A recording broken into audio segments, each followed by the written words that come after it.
Alright, it begins. Hello. Alright. Okay. Oh, it's not a good sign that it's a day off and it's 3 p.m. and I'm just starting now. But at least the dogs have gone to the park and everything is cool. Okay. So, first time with the new lighting. I like it, but the camera doesn't pick up this low lighting environment quite as well, so we get a bit of artifacting, which is not that bad when we're gonna switch for the main view soon. And also, today we're streaming on Twitch and YouTube at the same time, so that's exciting. Although it's not like we're gonna get a ton of viewers anyway, and I have to manage different windows at the same time. So I've got two screens and it doesn't seem like it's enough. Okay. So today I'd like to say it's not gonna be a long stream, but I know damn well that I'm gonna take longer talking about these things that I've chosen to talk about today, as I usually do. So it's probably gonna be a 3-hour stream, something like that. We're gonna be looking at some manosphere stuff as usual, as well as some gaming content regarding threats of wokeism in our video games, if you can believe it. Last time I took a look at one of Tim Pool's video regarding GTA 6 and the threat of wokeism, but it was a bit unfair because Tim is not that familiar with video games and gaming in general. Really, they were hitting their talking points. So today I'm going to be taking a look at two gentlemen who will be more familiar with games. Doesn't mean they're right, though. They will be very wrong about the threat of wokeism in our video games. And afterward, I still have, in case, some pickup artist stuff, some manosphere stuff. Should be fun, should be fun. At least for me, which is what's important. Alright, so let's get started in here. I can hear the dogs walking outside. Alright, let's get started for real. So, there's a concept that's been rolling around, the manosphere. It's not new. It's fairly common. It's the concept of the high-value male.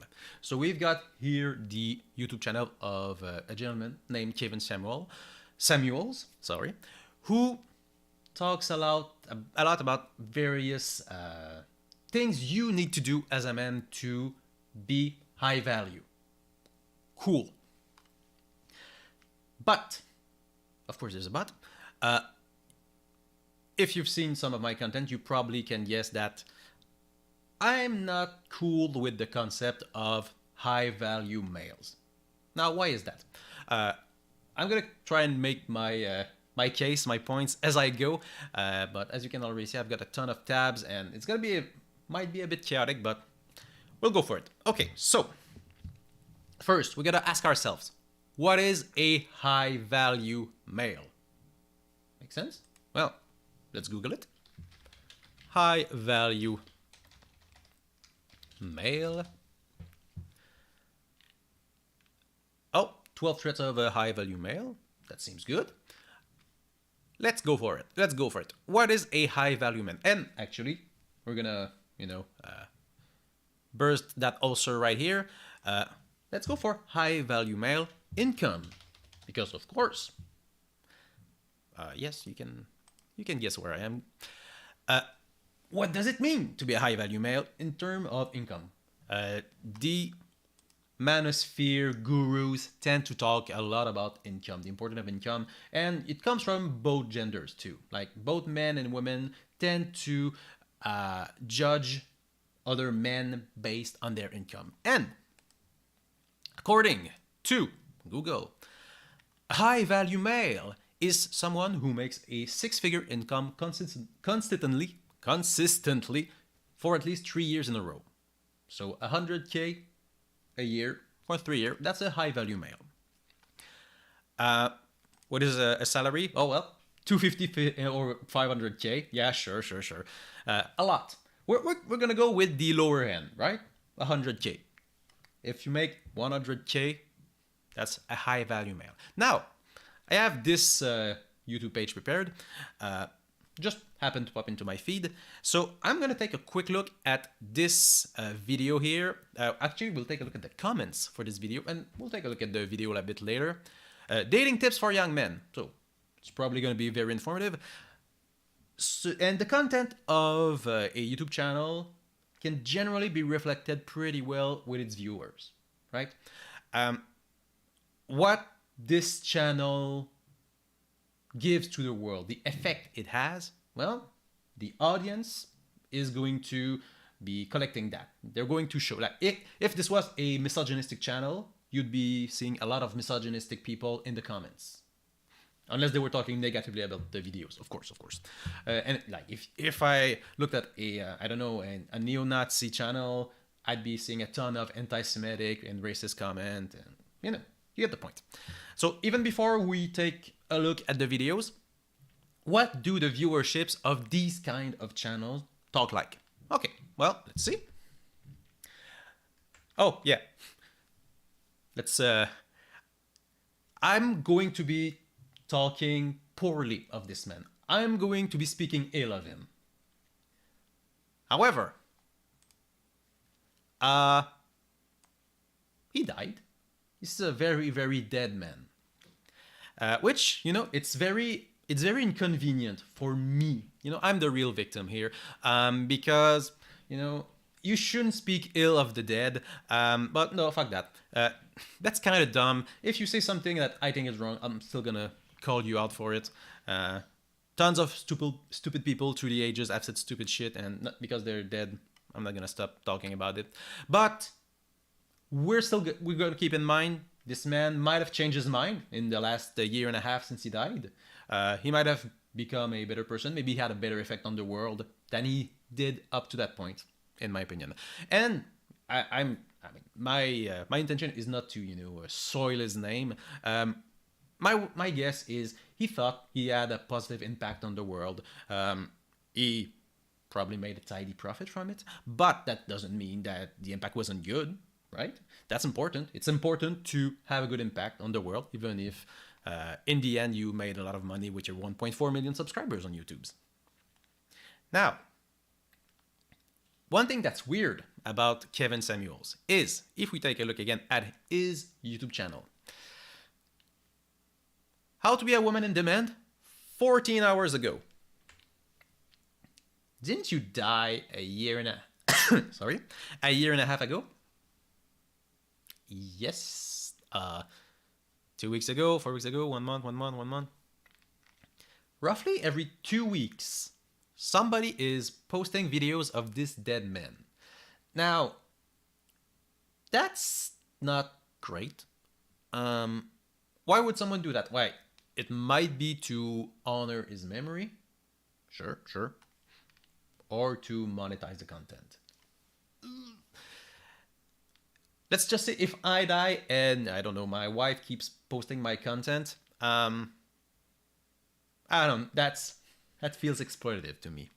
Unless, I've specifically intended that videos stay posted after I die.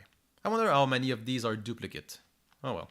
There's maybe 50 videos or so that were posted after his death, which is, I don't know, maybe 5% of his channel, so it's not like it's just exploiting his death, but well, whatever. It's weird to me. However, still gonna talk about him, still gonna criticize him. But I'll try not to, attack him personally, right? That's shitty. You can believe wrong thing and be wrong and not be a bad person.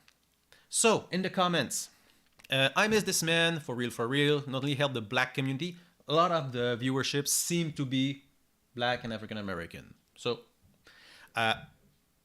again, doesn't mean we can't talk about it and criticize it, but let's keep in mind that. Hold on.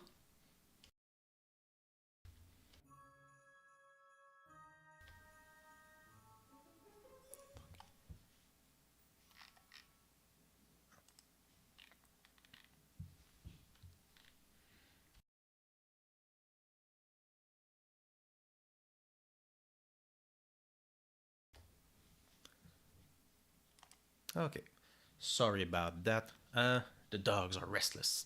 At least today, my girlfriend's here, so they should be fine. They should be fine. They weren't. They went on site for like 2 hours. They are unkillable. I tried.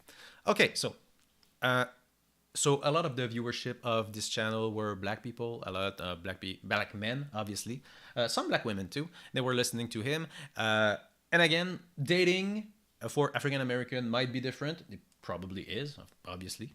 However, doesn't mean that the principle of psychology doesn't apply here. But still, keep in mind that the world of dating, what is expected of men, is probably not the same for Caucasian and African American. But okay. Whoever is managing this channel, I'll give you another continue to rewatch. At least everybody's aware that this man is gone. Here, 33 years old, making 50k after bonuses isn't gonna fly anymore if you want a wife. 50k is not enough if you want to get wifed. This is why so many men, even those who make more than 50k, are opting not to be married. This fits well with the narrative of the high-value male, right? That in order to be a high-value male, you need to make 100k a year. If you're making 50k after bonuses, nope, not gonna fly.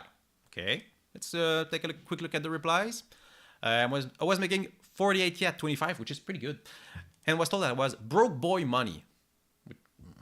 Okay, that's at 25, like you just got out of college.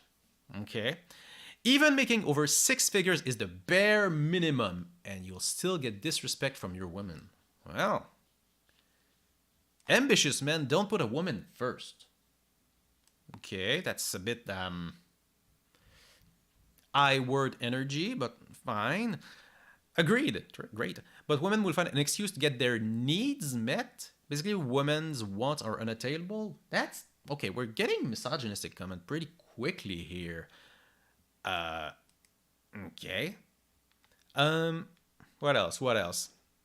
I'm 6 feet, make 6 figures, 6 packs when I'm not in a bulk, but different. 2 master's degree in mechanical engineering. Shit is still tough out there, though. Wow. Man, dating sucks. If this guy in our temp will trust isn't finding a girl, well, big money, big body, and tall. Well, what else could there be to get a match? What else? You speak truth. Don't make a 304 a housewife. Don't know what that means. My advice to men, especially those who make less than 100k, is simple. Find a real good friend with benefits. Someone who helps you get your rocks off when needed. Take her on a date twice a month or so and buy her some gift from time to time, but don't marry anyone yet. You're not financially ready if you make less than 100k. Let's go for one last one. Let's see. My son in his late 20s was making 150k. No desire to get married. He is happy where his life is. So again, a bit of I-word energy. I'm 30, I'm making 130k. The best thing I did was swear off my dating in my 20s. I work towards my goals and have fun 5-6 times a year traveling, skiing. I deal with women when I'm on vacation. These people seem like they don't really like women all that much, right? They're like, no, go focus on your job. Be a Sigma male. Now, I want to ask you a question. What do you think the median wage, the annual median wage is in the US? Median being 50% of Americans are poorer than you and 50% are richer than you. Literally, you're doing as average as you can be. We take median because if you take the average, it can really get skewed, because if someone makes $100 billion, it kind of pushes the average way further than it should be. So median is a better way to represent the actual lived experience of the typical American, right? So what is the median income of American? Again, let's keep in mind, people who don't make any money, like teenagers or people in college who are just studying, don't count. The $0 are not part of the median calculation. And also, you've got boomers in their 50s and 60s who've had their career pretty much made, and they're at the max range of their salary. Okay, so this is going to push the median wage up because we've got a lot of boomers. Unfortunately, am I right? No ageism here. Yeah, so the boomer might skew the median upwards a little bit, maybe. I don't know. So, what's the median wage? In America, well, you need 100K to, even get your foot in the door, right? Like, according to these people, to be a high value male, you need 100K at least. So, what is the median wage? Well, you're doing okay. You're normal. Wikipedia, thank you. The median wage in the US. So, we've got here the percent at or below, which means when we cross the 50 threshold, that's our median. Okay. So, people making less than 2.5K, there's only 5%, so teenagers, great. So let's go down. Again, what's the number in your head? What's the median wage in the US? To be right in the middle. Well, I don't know, maybe, is it the fabled 100K? Probably not. Might be lower, might be a bit lower. Maybe 80, 70, 60, let's see. Go down, and here. We found it. More precisely here. The median wage in the US.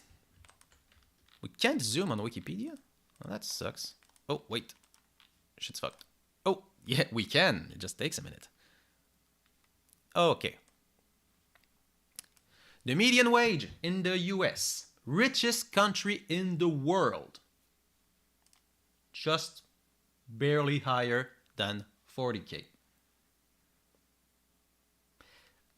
This is just the real lived experience of actual people making 40K. That's, again, the most normal scenario is making 40K.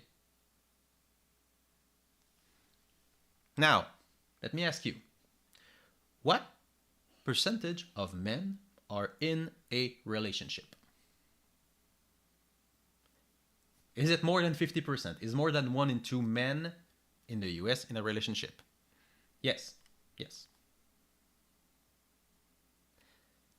Which means, worst case scenario, we've still got a lot of men making 40K and less in a relationship. So let's take a quick look at, the numbers. Numbers are in place today. My face is a little bit in the way. Okay, men on the left, women on the right.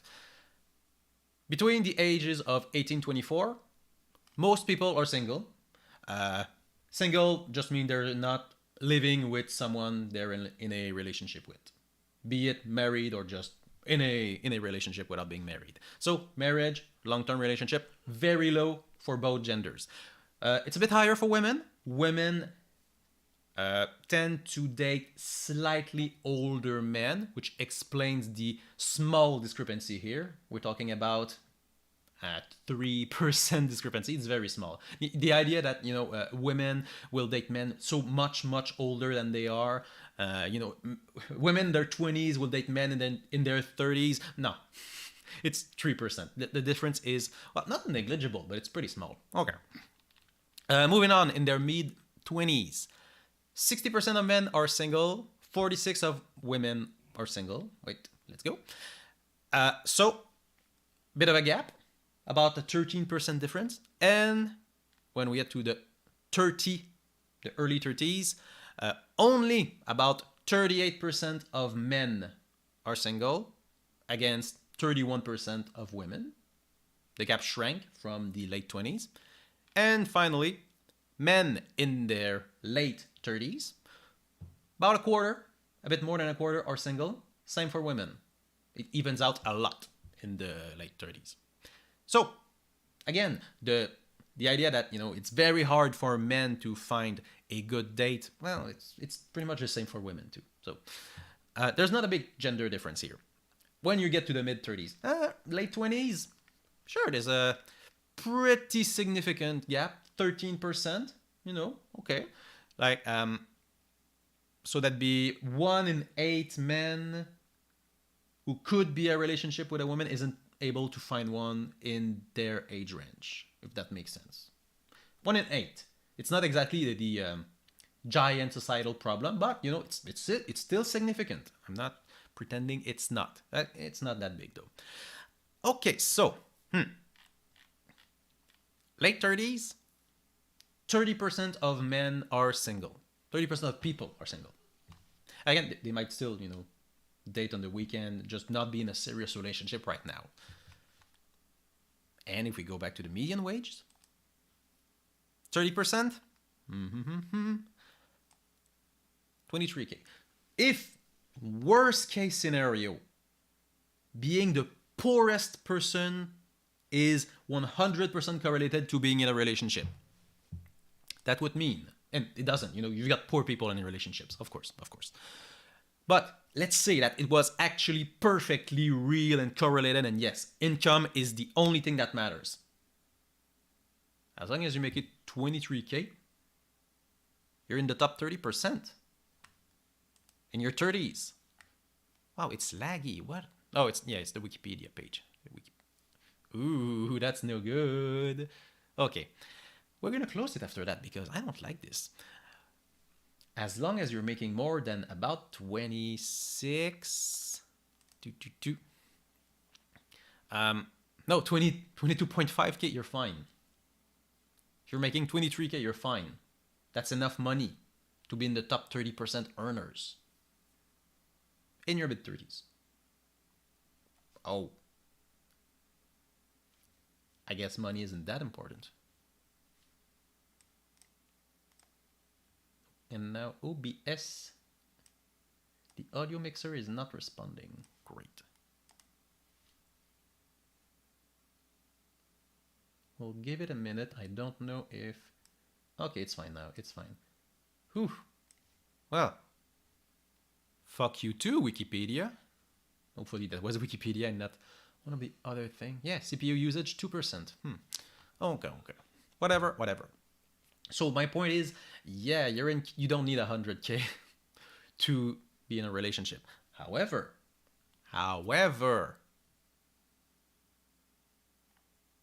isn't it still good to want to be successful and make a lot of money? Isn't it good if you make 100K? Right? That I don't make 100K. Oh, actually, I've got a funny story with that, but I'll leave it for now. If you're making, I don't know, 40K and you're working hard to on your career to be able to make a lot of money, isn't that great? Right? You're working on yourself. If we say like we need to reach that ideal, that high value male ideal of making 100K a year, isn't that good? We're pushing ourselves forward. We're staying motivated. That's actually really, really bad. But why? Why would it be bad to strive to be more successful?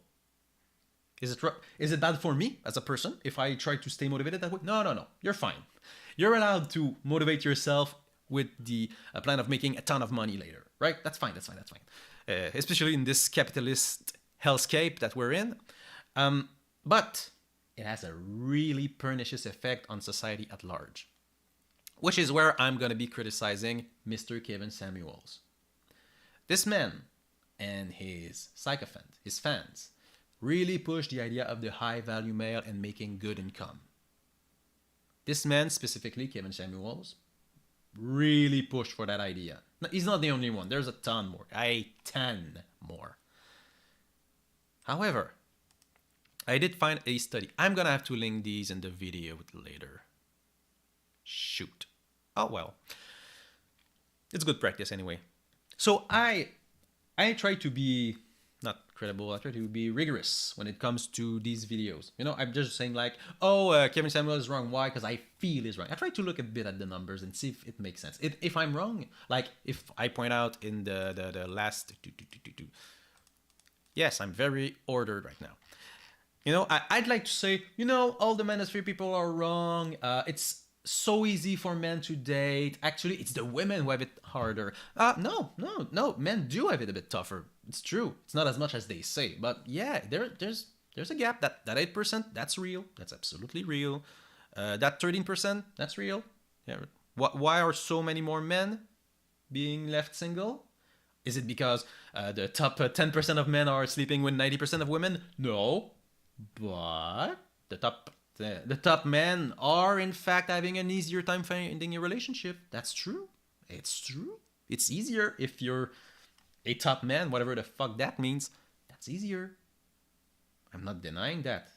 The problem isn't as large as they talk about, and in your 30s, it's gone. The genders are exactly the same.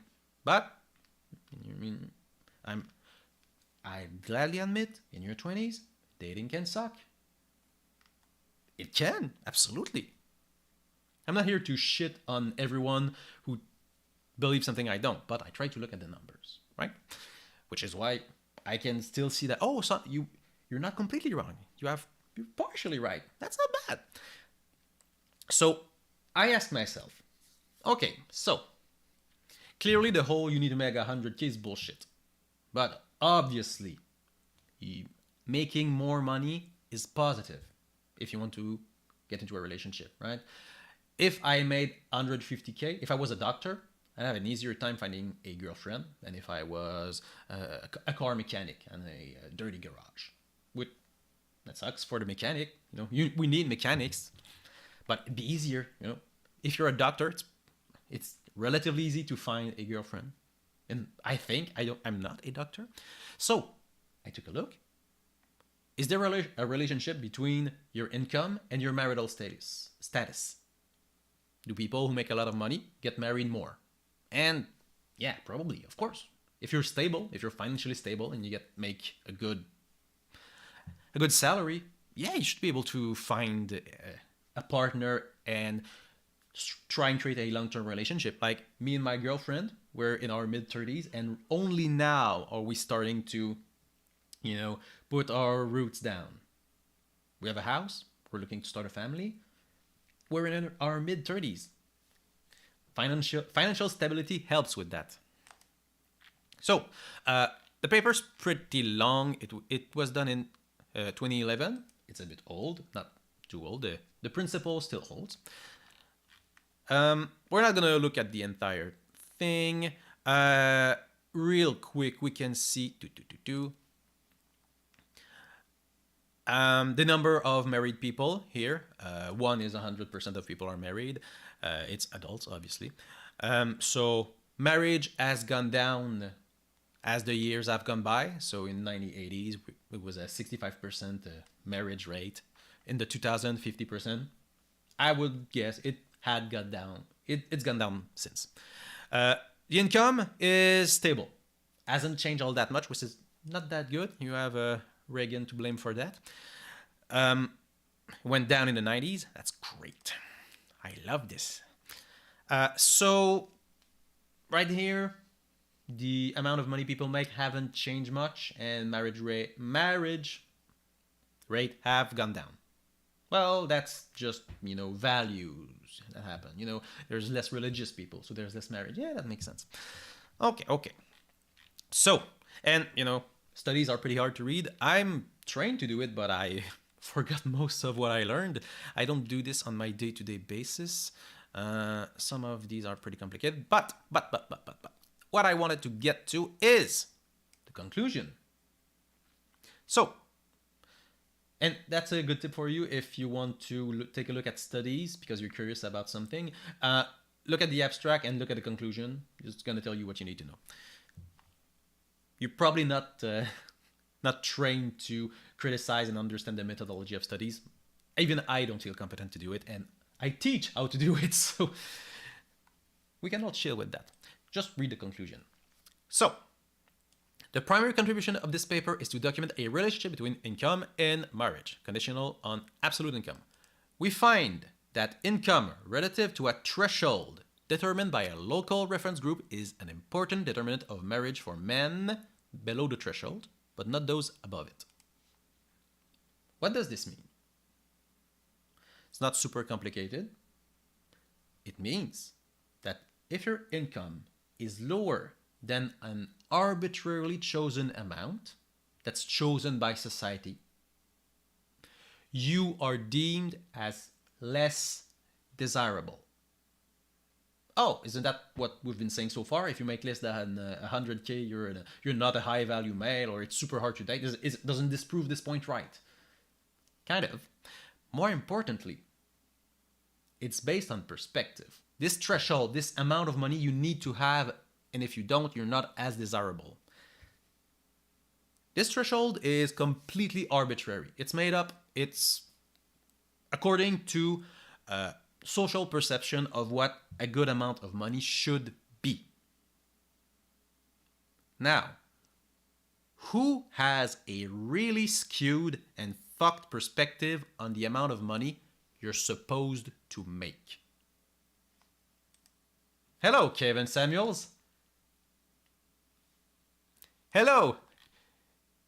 What? Ladies, I never clicked on that. Oh well. Let's go back in. Yes. Thank you, YouTube ads. Oh, you need to make 100K, 150K. What's a high value male? Someone making 100K, 250, 500. You guys are wrong. The median income is 40. The arbitrary threshold where you could be considered to make a decent amount of money, 40K is reasonable. Why are you talking about these insane numbers? You guys, you, Kevin Samuels, rest in peace, by propagating the idea that you're supposed to make a large amount of money to be desirable, you're creating that scenario. It's a self-fulfilling prophecy. By screaming loud on the rooftop, you need to be a high-value male, you need to be a provider, you need to make a large income, you're making it more real, you're making it happen.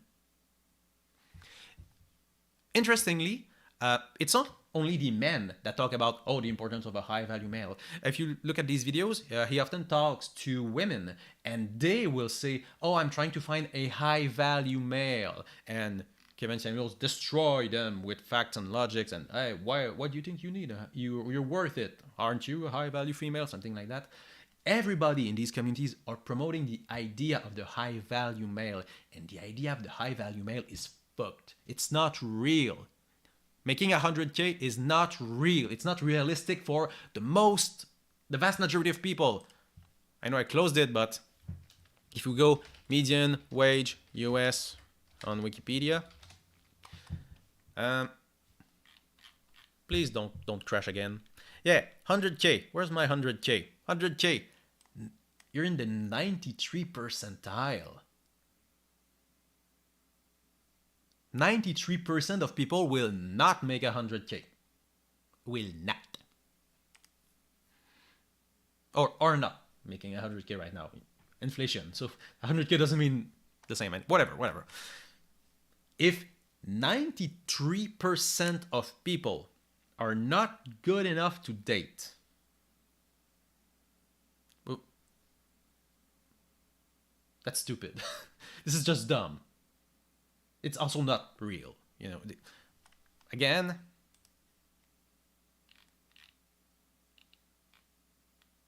about 3/4 of people are in a relationship, not 7%. By promoting the idea that the standard for dateability is 100K, you're pushing that idea to others, onto women. Some women are dumb enough to think that, a high-value male, a good man makes 100K. That's fucking stupid. Less than 7% of people make more than 100K. Less than 7%. Less than 7% of people are dateable. No. We're heading to an extinction event, my friend. You're trying to kill off humanity, I guess. Thankfully, it's not real. And of course, outside of these spheres, in real life, like poor college students, they date. Yeah. Tends to not be long-term. Tends to be, they're finding themselves, they're experimenting, they're dating all the time. Of course. A bit less now with long-distance learning, but yeah. Yeah, this whole high-value male, It's not. It's completely unreasonable, and thankfully, it's not real. So, drop it. The idea that yeah, you need to make a ton of money to be worth something in the eyes of others. Stop that. It's not true. I mean, again, if you want to stay motivated by moving forward with your job and promotions, yeah, that's good. That's for you. That's something you should do for you, not what should be expected from you according to society at large. And what's really important is if you really think about it, like, okay, you person who's probably not making 100K, or maybe you are, is it good that you are judged worthy of dateability and worthy of being married based on your bank account? Is that the standard we want to use? Oh no, but it's the standard that we are using. That's how it. No. I'm telling you, is that something we want? Is this smart? Is a good marriage based on income? Is a good partnership based on income? I'm not saying it's not relevant. Of course it is. Are people more attractive when the number go up in the bank account? If I told you I have got $500,000 in my bank account, am I hotter now? Ladies. I have big money in bank account. I still look the same. Mind you, money does mean that you're better able to groom yourself in general, but is that what we want out of society? I think we can all agree, no, that's kind of a bad way to do it. Is it how we do it? A little bit, a little bit. Are you reinforcing it by promoting these ideas and listening to Kevin Samuels? Yeah. Yes.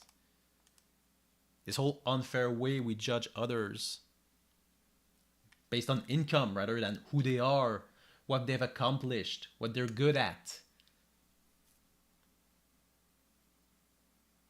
A nurse could never be a high value male. A person who saves life, a person who cares for others. Nope, that's not a high value male. Nope. Fuck you. You can't get married. Why? You're a nurse, working full time, a hard job, a necessary job, a job that society would collapse without nurses. Nope. Can't get married. It's a good thing it's not real, again. So, that was the first thing I wanted to talk about with high value male. The whole salary range, the amount of money you're supposed to make, and how dumb it is. You can work towards, a world where you don't get judged on the money you make. And again, you're going to tell me, but that's the world we live in. Yeah, a little bit. Be the change you want to see in the world. Like, I've got a master's degree. I've got 3 degrees. I make a reasonable income. As a social worker, I'm not gonna say what it is, but you can look it up if you want. Social worker, Quebec, salary range. There you go. And also teach college level. You can Google that too. That's public information. It's a bit unstable, but I'm not making 100K. I'm not.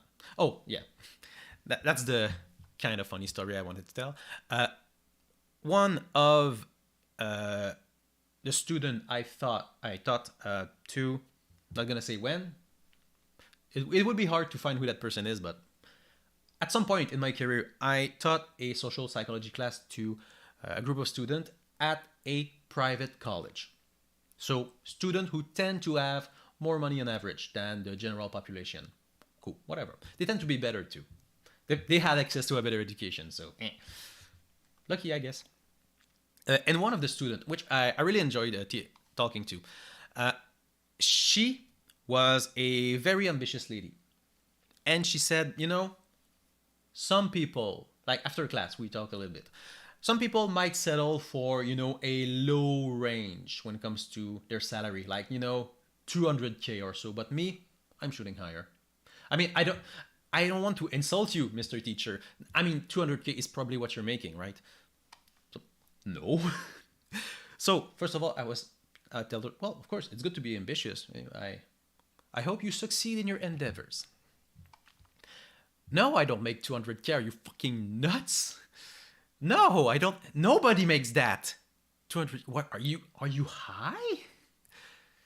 And it's very possible that well, it's a private school, so it's probably skewed, but the perspective on how much money you're supposed to make is super fucked when it comes to Zoomers and Gen Alpha. I mean, if they're looking at influencers online making the successful one are making a lot of money, not doing all that much, so probably it's pretty easy to make a ton of money, and it's not. It's not. 40K is the median. If you're making 40K, you're fine. You're doing normal. 200K for a teaching position. I hope she's doing well. She was really fun. She was a really fun student. Like, very argumentative. And when you said something that she didn't like, she just said, well, I really don't like that. And then you talk about it. Then you have a conversation in class and a mini debate. That's always fun. Always fun. Anyway, moving on. So, yeah, the whole... You can be the change you want to be in the world. Date women for who income isn't their priority. Is that possible? Yeah. Yeah. Yeah. It's not that hard.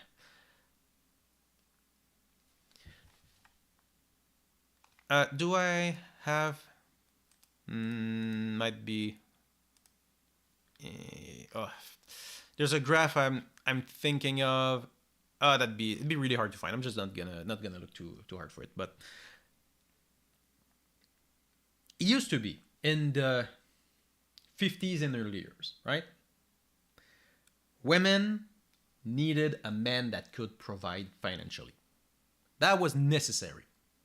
A woman couldn't open a bank account in the US in some places. I'm not gonna fact check that too much, and you shouldn't too. But women were very dependent on men for survival. It was possible to survive without a husband, but it made it that much easier. Okay. So, one of the things that was good to have in a man if you wanted to find a woman to marry was having a lot of money, right? Because women need the money that you can make. Only you, the man, can make that money. So that's what the woman was looking for. Okay, and what's the man looking for? Well, women aren't really working all that much. They can't work a job that'll make good money, so they'll stay home and take care of the kids. So you want a woman that is good with kids, that is good at making and having kids, that's gonna be able to take care of the house, that's gonna be able to cook, because, well, the man's gotta go to work and make the money, so the woman's gonna stay home and be good at being at home. Makes sense, of course. But now, we're in current year, and women are still making a little bit less than men, but it's shrinking still. Women are getting educated. Women are in the workforce. They're all over the place. Women don't need a mate for financial stability. Actually, yes, they do. Women need a man that make good money, and men also need women that makes good money.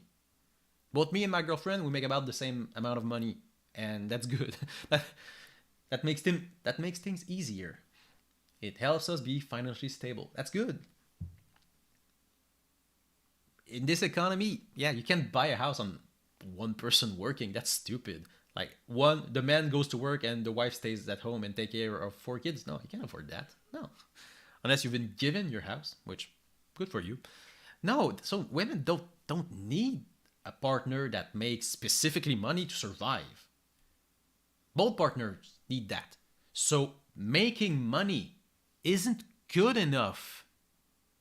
If you're like, oh, I make a ton of money, so I'm a high value male. No, you need more than that. And you're not. When we talk about high value male, we're not talking about all these other characteristics you need to have as a man to be high value. We're talking a lot about the money. It's always about the money. Men don't need to be providers. Men need to be partners. Actually, you know, when you go out on a date with a woman, she can pay for her damn food. You're looking for a partner. You're not looking for someone to give money to so she'll take care of your kid because she can't make the money. Yes, she can. We're in 2023. There's still obstacles, but still. You're looking for a woman who is your equal, not your submissive wife. Actually, yeah. Oh, yep. Found it. I am in the 300k range now at age 50, starting a new business that should give another half of that on top, but glad I met my wife 17 years ago. Found her rather submissive, respectful, and devoted. She's a pearl. This man, Pat, does not have a partner.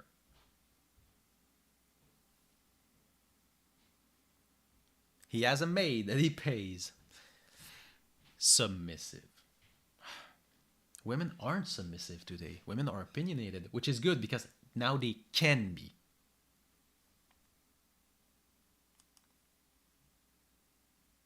Are you against human rights? No? Well, don't you want a woman who will challenge you sometimes? Both, when it comes to what you believe, but also intellectually? Don't you want someone that you want to maybe compete with in some ways, fun ways? Don't you want someone who, through relationships, you will be able to both grow as people? That seems nice. Not someone that you hope will just shut up and do what you say. Buy a dog. Pat. It's either go to the religious route and marry young or play the modern game of who got the most value. Yep, that's my point. Thank you. Sijsa channel. This modern game of who got the most value, that's not real. That's not, people don't act that way. And you're trying to pretend that that's real. If a woman somewhere read that comment and went, oh, I didn't know that was true. Wow, maybe I reconsider. Yes. Maybe when I date, I should gauge the other person's value to mine and see if it's a good match instead of trying to see, oh, is this personality a good fit for mine? What are my goals in life? Do they fit with him? Do we have a similar belief system? No. Value, compare value, numbers. Oh. You've created that problem now. Now that women might think that way. It's good it's mostly men that watches these, but...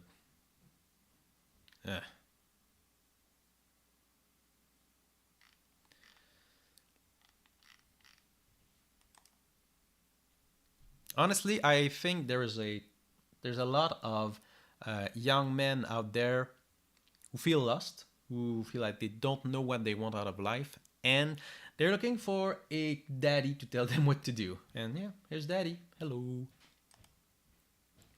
Because when you don't know what to do, someone giving you advice that seems right and that you think you can put into action is reassuring, right? It's a way to reduce your anxiety. And you don't realize that it's actually harmful.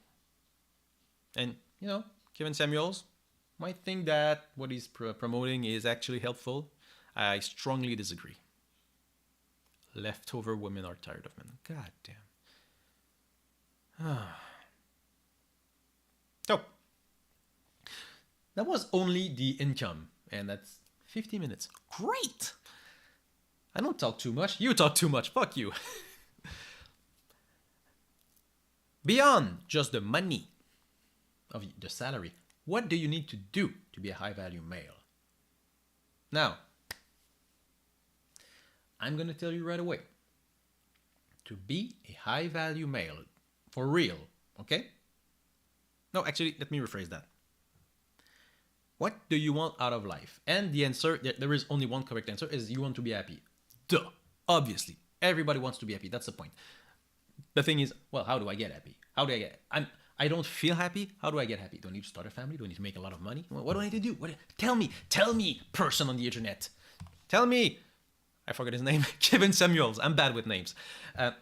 Yeah, how do you become happy? Well, I'll tell you. You need to become a high value male. And here are the 12 traits of high value men. And how you can become one too. Thank you, Mr. Joshua Sigathus? Huh. Whatever. He's gonna tell me how to be happy. Oh, I can't wait. And then you'll try and do it, and you'll either fail or not, and you won't be happy. Because to be happy, there's not one way to be happy. It's bullshit. Of course, we've had how many? 60,000 years of recorded human history.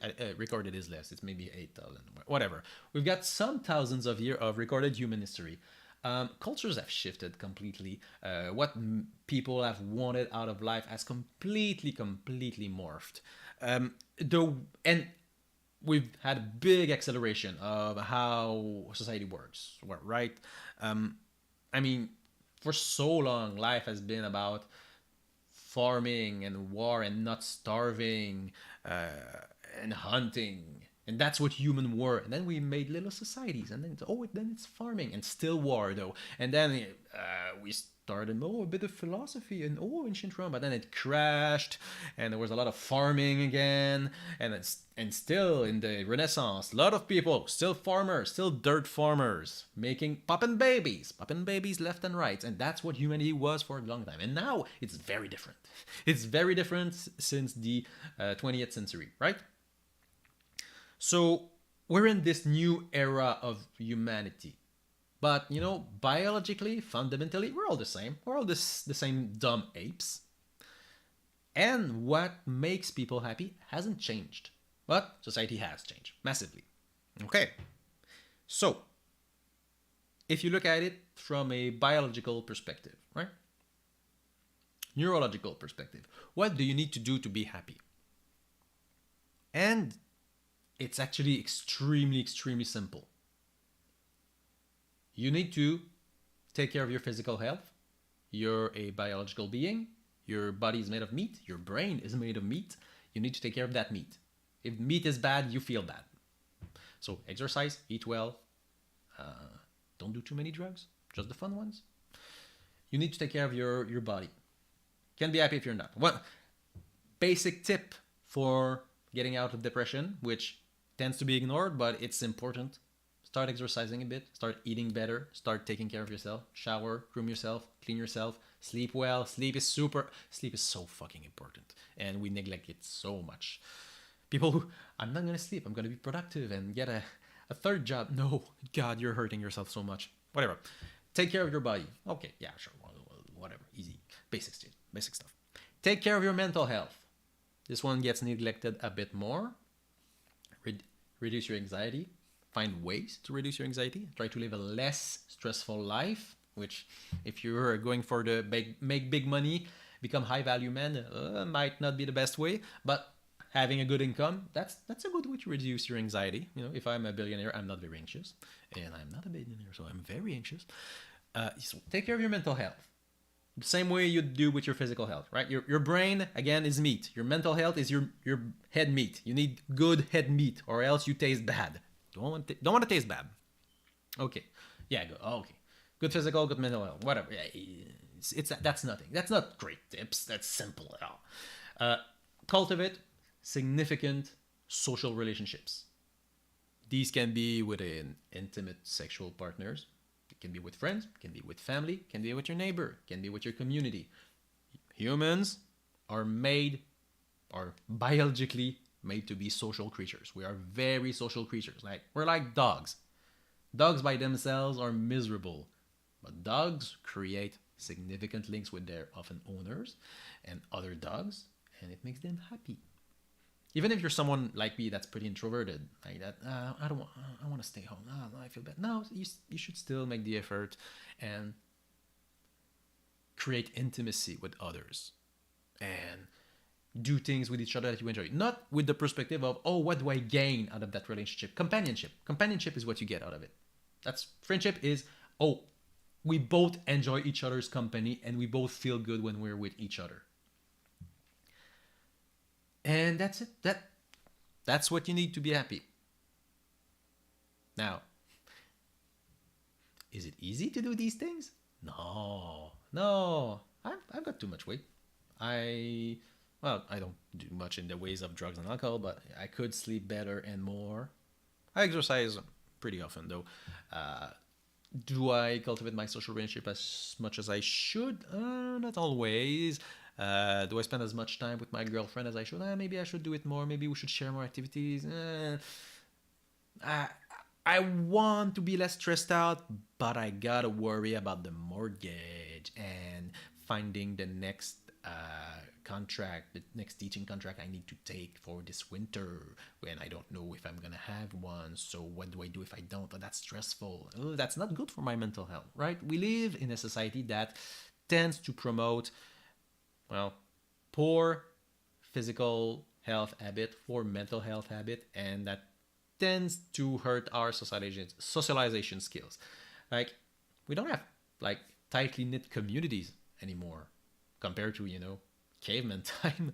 Like, I know the name of my neighbor. She's nice. I like her. We don't hang out. No. Neither neighbor. No. I don't hang out with anybody on my street. I barely got time to hang out with my actual friends. That's not great for my happiness. And you're probably the same. We can create communities online. They're not bad. Not as good as real life, though. So that's what will actually work and make you happy. That doesn't really work well with the whole high value male concept. So let's take a look at what other people have to say is way to become high value males. What will make you happy? So before we go in, anything that talks about fundamentally altering the way you act or are according to your personality is going to fail hard. Your personality traits are very stable in time. Very stable. You won't change it. It's not about force of will, right? It's not about discipline. Your personality has crystallized pretty early in your life. If you're introverted at age 12, you're going to be introverted at age 40. It's not going to change much. It's not. If you're neurotic, if you're anxious very easily at age 12, you're going to be neurotic at age 40. You're going to get better at dealing with your anxiety. You're going to find tools and ways to deal with it, but you're not. You're going to struggle and get better at dealing with your anxiety all your life. Therapy helps if you're really struggling.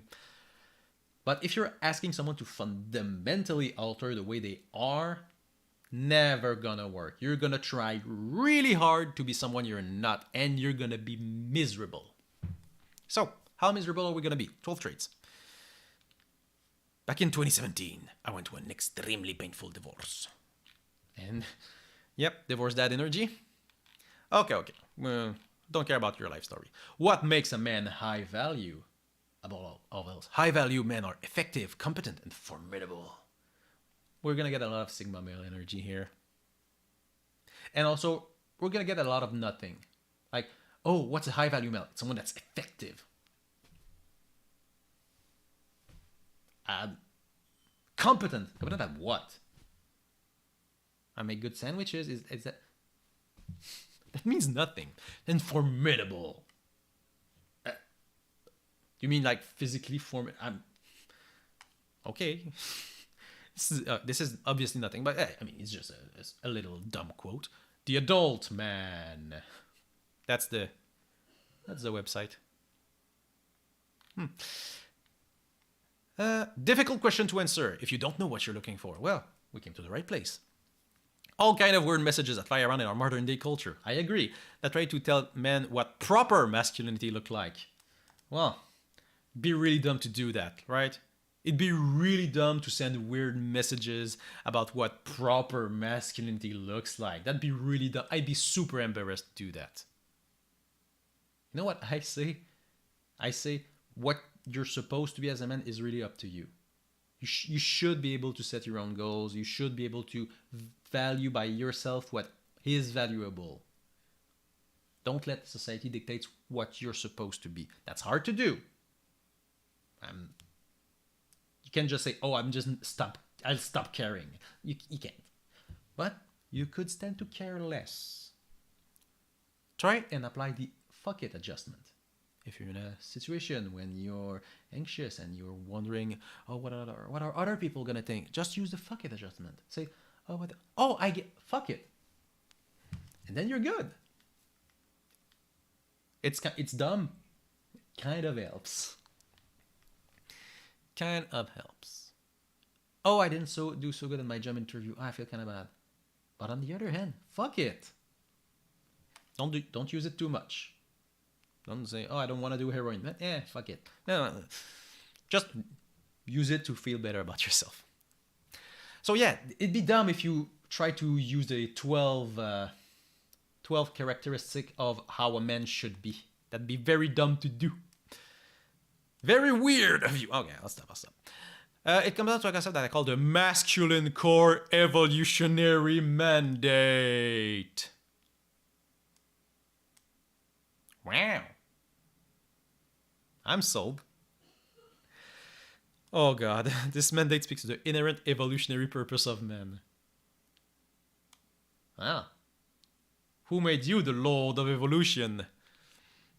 Which is to generate resources and solve problems for the purpose of providing greater safety and security for the family and tribe to help the tribe survive and thrive.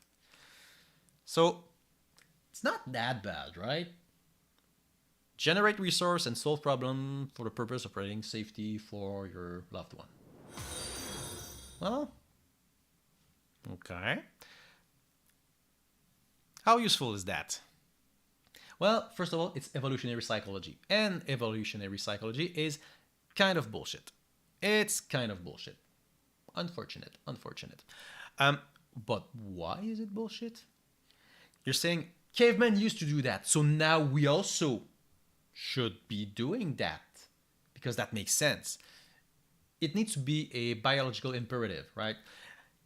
And are we, as men, biologically programmed by evolution to generate resource and solve problems?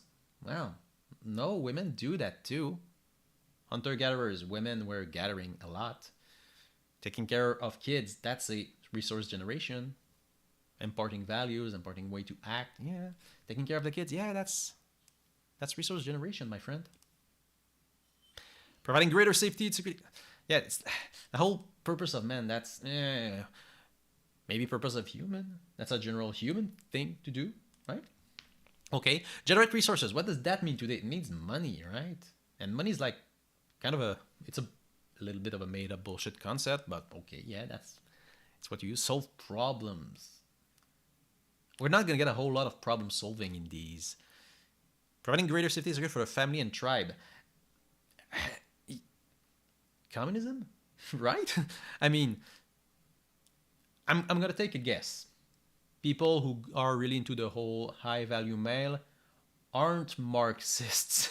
They aren't like, yes, to each according to his needs and to all according to their skills. I don't remember the line, but it's a lot more about self-accomplishment. So you're talking about your close family, like take care of your mine, my possession. It's kind of what I'm reading here. But we'll take a small look at what this actually says. The 12 traits of a high value man: being proactive versus reactive. Well, don't react to things, proact to things. So be proactive, okay? Don't sit idly and waste his time. Do stuff. That doesn't say much. Every day is an opportunity to move the needle forward and accomplish things. Well, yeah, that's called having a job. Hopefully a job you like. He doesn't wait around for important things to happen. Like, is it wrong to have hobbies you like to do? What do you mean? Wait for important things to happen. What do you mean important things? Like it's like, oh, you need to be the mover and shaker of society. No, you don't. You know, if you want to be happy, just you do need to create things that will make you feel satisfied about your life.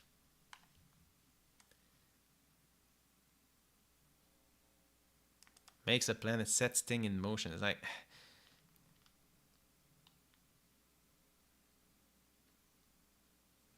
I'm trying to get a read on what they could mean by, because everyone has to be reactive in some ways because of how society is structured, right? We're dependent on the schedule of society at large. You can't, like, I don't know, go to a bank at 7 a.m. and be, I want to take money out and I'm proactive. No, you gotta wait till the bank opens, and you gotta wait till the cashier is able to, not the cashier, the bank man is there to give you their money, and you gotta go to work on the schedule you're supposed to go to, and you've got to do the task that you're supposed to. Not everyone can be their own bosses, or else society would collapse. Intentional takes action. Oh, well, this is redundant, so okay. He has a purpose. Okay, so again, redundancy. Just do things that you're supposed to do for yourself. A lot of nothing. Visualizes his ideal future. Are we? Oh, we're still in number 2. Okay, so yeah, we're still in the proactive. It's proactive, proactive, proactive. Okay, self-responsible. That's not bad. Be responsible for what you do. Difference between a boy and a man. Oh my god, that's so dumb. BOY, burden on you, and man meets all needs. I'm 14 and this is deep. Okay, high value men understand that all resources are valuable. These statements are so goddamn vacuous, man. This means money, time, attention, affection, networking, blah blah blah. Now they're practicing a sense of responsibility towards the vital infrastructure of their existence. What the fuck do you mean? Okay, whatever. Just leads to something else. Man, this is... Invest only in other high-value people. But what is a high-value person? I don't know. You haven't told me. High-value person is...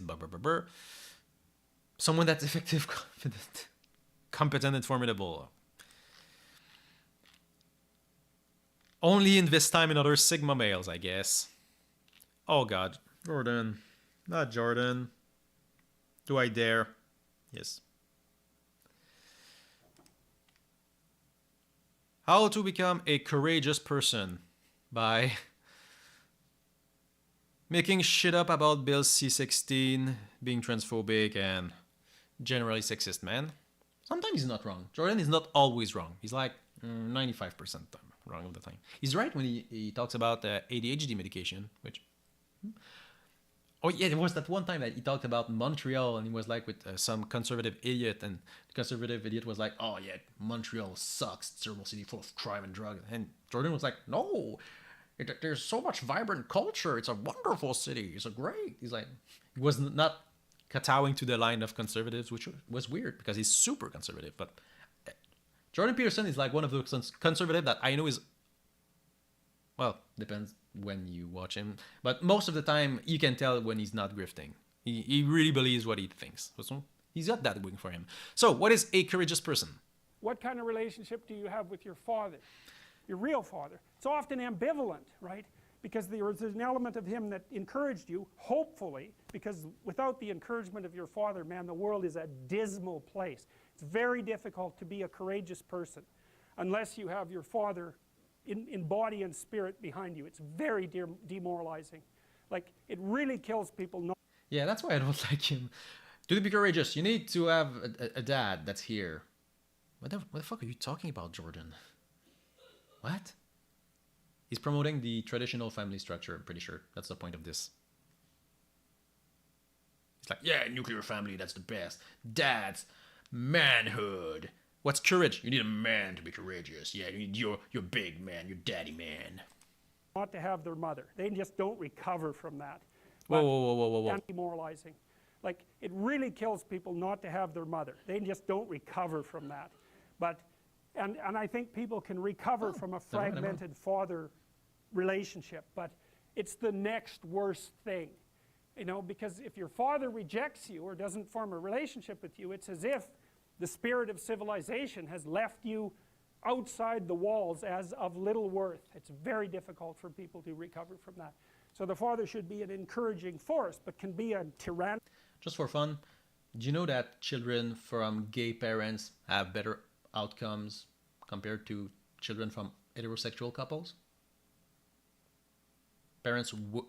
Child without mothers or without fathers, they do better than child with mother and fathers. Fun fact. On average. And also fun fact, it's not because gay parents are better parents. It's because they tend to have more money and be older. Because they don't accidentally become parents. So children from these couples tend to have better outcomes. Just fun. So yeah, no, you don't specifically need a dad or specifically need a mom. Having two parents, yeah, that helps. That's good. That's a good thing to have. And it's also, I'm not gonna shit too much on Jordan. I want to. It's good to have positive male role model and positive female role model in your life as a kid. That's really good. It kind of reinforces traditional gender norms and gender roles, but still, it's a good thing to have, no matter your gender, no matter. But yeah, you don't need specifically a dad. For some people, Bill Cosby was their dad, which, oh no, oh. And crushing force, and so that's a very difficult thing to get right, partly because if you're my son, then I should impose the highest standards of behavior on you, and I should always be judging what you're doing. I should be judging it with the aim of making the best in you come forward, but getting that balance exactly right is very difficult. One of the I don't think we're going to keep going because he's a terrible lecturer. My God. Like, there's no... It's... Like, imagine having an exam in his class. That'd be awful. But yeah, no, the whole judging your kids so they become better... coming from a psychologist, that's kind of insane. Like, when you study developmental psychology a little bit, like, you understand that your kid will do dumb shit constantly, and it's not because like they need the education to be molded correctly. It's because their brains aren't developed yet much, so they do dumb shit because they don't have the capacity to do the right things. So the whole and it's fine if you're a parent to be like, hey, no, that's not what you're supposed to do. You're supposed to do this like that. That's totally fine. That's called parenting. But judging for that's very stupid. And so it's easy for a father to swing too much into judgment, let's say. And then, that's what you're mothers saying. can play this role too. To swing too far into the domain of judgment and to be too harsh. And to the degree that the father has his own pathologies, he's going to do that imperfectly. You know, he might be someone who's the father who devours his son because he's jealous of the new possibility, the new potential, the struggle for attention and love from the mother or from the other children in the family. There's all sorts of things that can go terribly wrong. Okay, I'm gonna end here. Are you talking about the dad wanting to destroy the kid? Because that's fucking wild if you are. To the domain of judgment and to be too harsh. And to the degree that the father has his own pathologies, he's going to do that imperfectly. You know, he might be someone who's the father who devours his son because he's jealous. God, so dumb. Ah, yes. The grown man looking at his son, getting attention from his mom and being like, I will destroy you. And that's why we have abusive parents.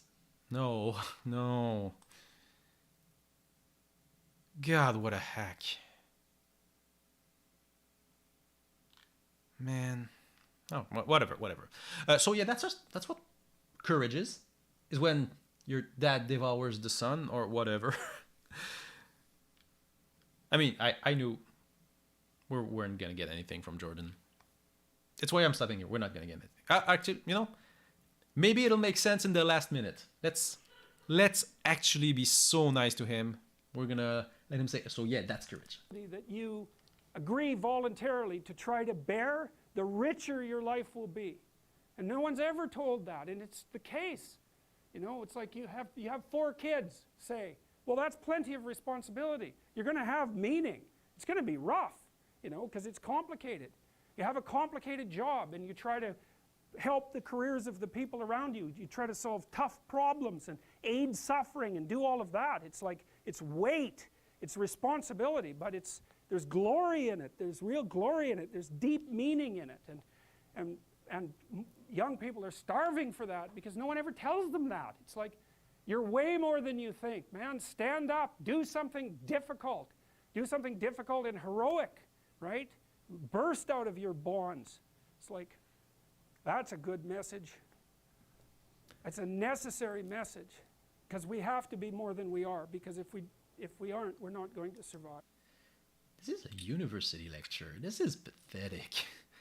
He's about to cry. What? Yeah, so courage is when you do courageous stuff. That's what he said. All of this. Yeah, the father, everything, but you need to be heroic, and then you're courageous. So being courageous is when you're heroic. Gotcha.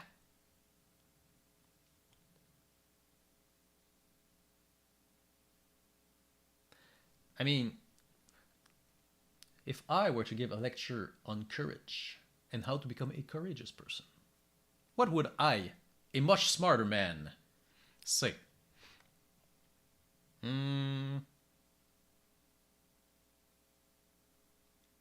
don't know. Courage is understanding and attempting to overcome your fears and anxiety, and finding other people who will help you achieve this. Courage would be probably, well, helping others is not part of courage, I suppose. Would I include self-sacrifice in courage? Yeah, maybe. Yeah, sure. Being willing to help others to your own detriment.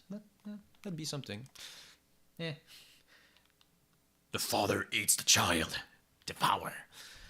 Leaving the comfort zone. He fights that hard battles in life. I'm getting a bit of fascism vibes here. You know? Like leaving the comfort zone. Like, yeah, strong men create good times create weak men. You need to leave the comfort zone of the good times so you can become a strong man. Yeah, this... Let's see if we get a bit more fascistic vibes. Yeah, fights the hard battles in life. Yeah, struggle for struggle's sake. Yeah, it's good when things are hard, because it's good when they're hard. It makes you harder. It makes you good. When things are hard, it makes you good. Hold up. Umberto Eco. Is that how it's spelled? Fascism. I'm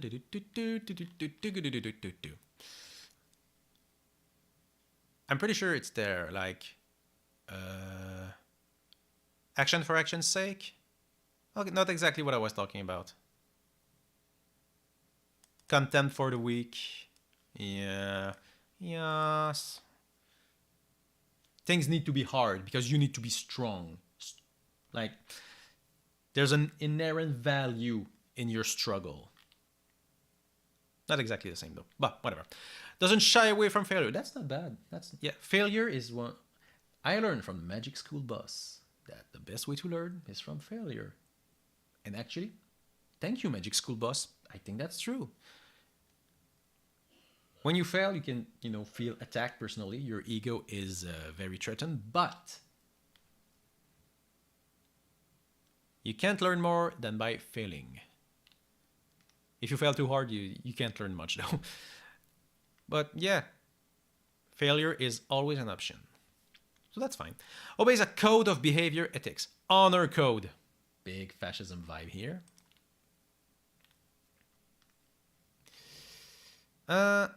18. No.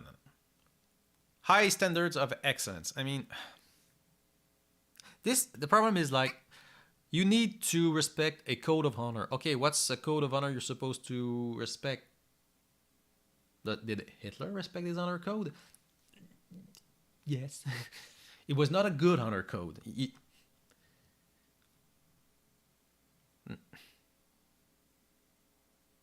Can just say there's a way to behave that's ethical, that you should follow, and say there isn't one. Like, this entire thing is supposed to be, here's the ethic code that you're supposed to apply to become a high value male.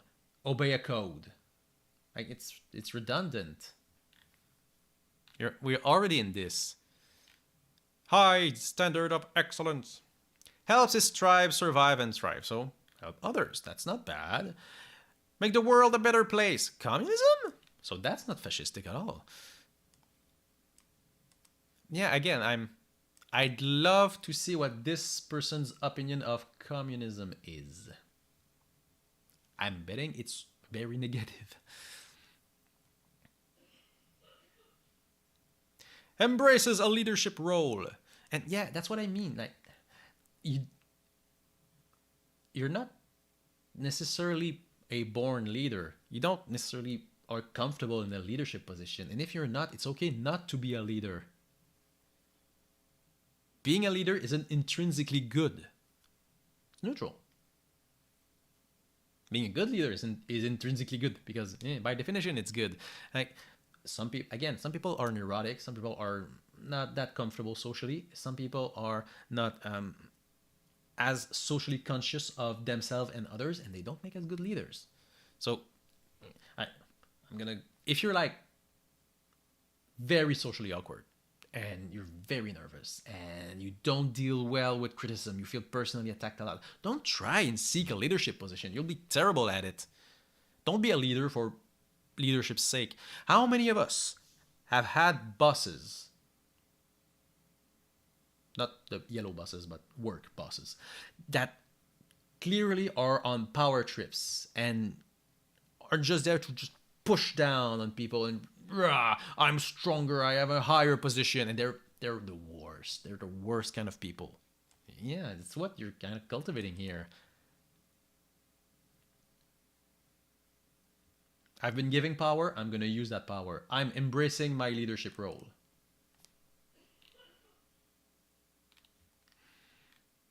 The unplugged alpha.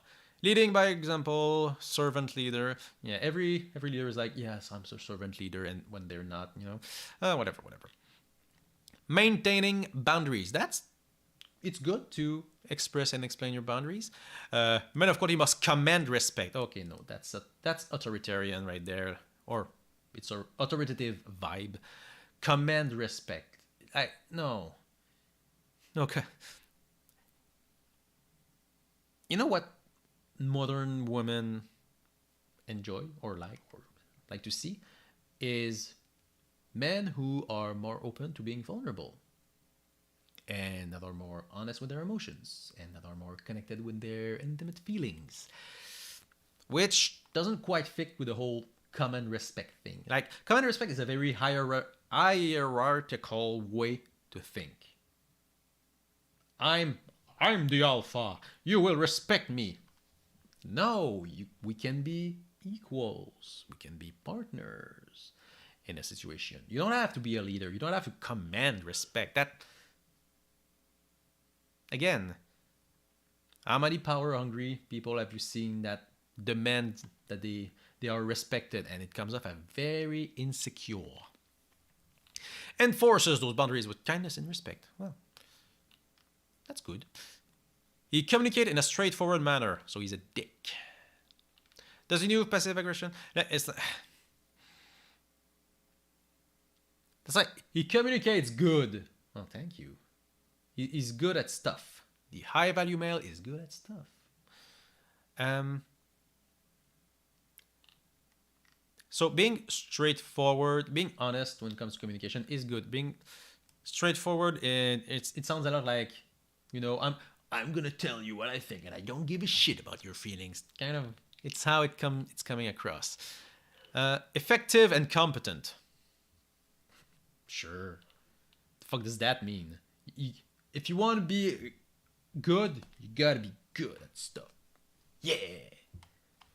How about you, male? Sigma male. He's formidable. Jordan? 9. You said that a harmless man is not a good man. A good man is a very dangerous man who has that under voluntary... We're not gonna... No thanks. But men need to become more dangerous.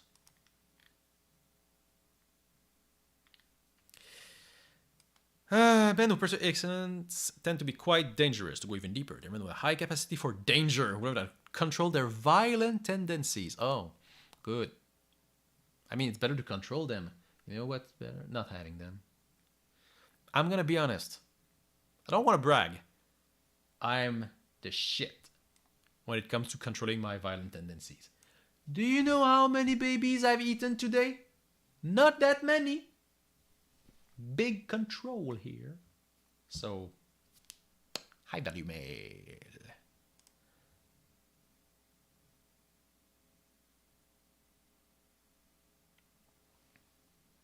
I exhibit all of my violent tendencies. I punch exactly how many people I want to punch. And that amount is 0. We're not cavemans anymore, dude. Being threatening is not a good quality. It's how you get in jail. But it's used to defend their loved ones. You know, like the Nazi. If you reframe it a little bit, it comes off as, not that great, you know? Because they're completely vacuous statements. In the end, you know, I'm spending way too much time on this because this is all worthless. These are completely vacuous statements that honestly you can interpret in any way to lead to harmful behaviors or to helpful behaviors. Doesn't really matter. Being, you know how you become good and strong and value, you get strong. Yeah. Didn't think of that. I did. What's a high value male? It's someone that's like good at stuff. And yeah. High value male. Being tough as nail. Committed to self-improvement. You know who wanted to improve not only themselves but also humanity? The Nazi. Okay. He levels up his mind. Oh. This is for gamers. Oh no. Oh no. Confident and believes in this. It's, yeah, completely vacuous. At least it's not like blatantly harmful. But we can take all of them. He's proactive. Hitler, super proactive. He has a purpose. Hitler, big purpose. Radically self-responsible. Well, no, he's the daddy of the state. He's the big responsible man. Yep, that. Hitler, radically self-responsible. Sure. He's courageous. Man, it takes a lot of courage to invent Poland. Obeys a code of behavior ethics. Yes, he did. It's a very bad code of behavior and ethics. Hitler, does he help his tribe survive? Yes, and he will murder everyone to do so. Not great, not great. Does Hitler maintains ironclad boundaries? He attempts to, but then America and Russia came in and fucked them up. So maybe not so much that one. Your boundaries aren't that great. Communicate in a straightforward manner. Yes, a very charismatic leader who make big speeches. This one's a wash. Effective and competent. Nope, Hitler was not effective and competent, which is good. Formidable. Well, the Nazis were quite formidable until they weren't. Committed to self-improvement. Yeah. Yep. Yeah, that's a big part, actually, of, you know, Nazi ideology, their purity. So, yeah. Yep. Confident and believes in themselves. So that's the Nazis, too. So, you know, if you're intentionally looking at it the wrong way, yeah, it all looks pretty bad. I mean, obviously, they don't mean it like, yeah, you need to be like the Nazis. But, again, they're vacuous, empty statements that you can interpret in any way you want. This was pointless. This was a waste of time for me and you. Fantastic. Great. So, enough about this dribble. Let's actually take a look at Mr. Samuel. We're just going to take a quick look at one video, but first, I'll hit the bathroom. BRB.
we are back. Man, I need a better camera. Oh well. Oh well, oh well. Okay, so Kevin Samuels, it is your time. Yeah, so we're hoping that this guy is gonna have more to say than this last. You can go away. This list of 12 things you need to be, because there wasn't much to it.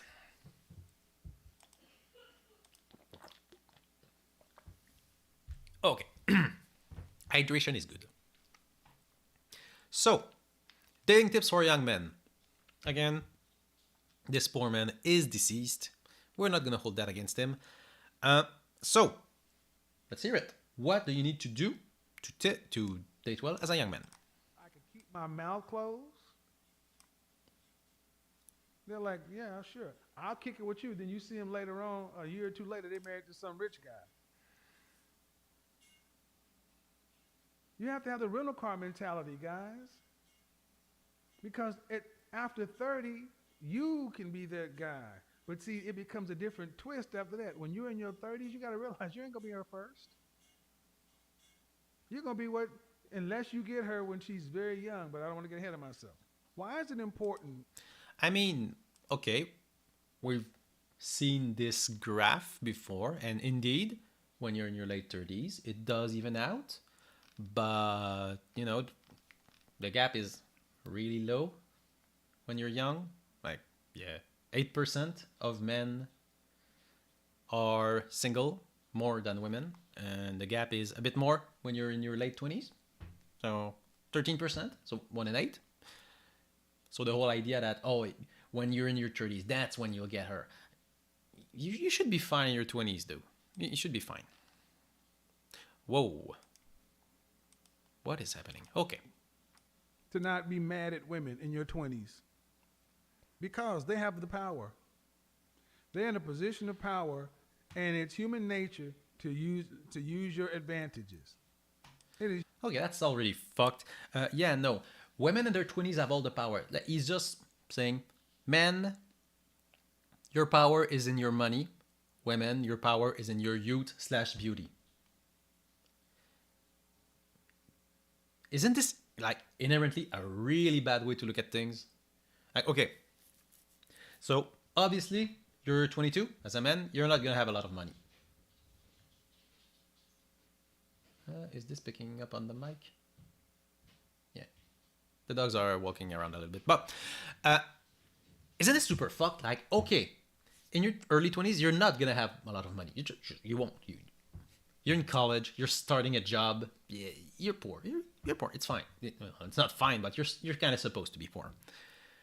Why should you be fucked? Why should you stand absolutely no chance to get into a relationship? Sorry. Isn't that messed up? I'm 20. How to get a girlfriend? Oh, you can't. Why do I can't? Because you don't have the power. Well, how do I get the power? You'll get it in 10 years. But no, that's unacceptable. How am I supposed to grow as a person and to find a meaningful relationship if I need to wait until I've got my degrees and I'm 7 years into my job and my student loans are paid and I sure fucking hope that there's not another market crash? That's fucking stupid. I just want a meaningful relationship with a woman. A romantic relationship so I can start something great. No, I'm supposed to wait. No, you're not. Don't you see that it's fucked to believe? Again, you can say the problem is that men are judged for the amount of money they have. But it's how it is. You could say that. My response is, it shouldn't be. And it tends not to be. Have you dated? Have you lived in the real world, Kevin Samuels? Women in their 20s, they don't care much about your income. They're also poor. You know what income level women date at? Income level that's similar to theirs. This is by far what we see. They'll date people that are way richer, so will men. But people date within their salary ranges. It's true.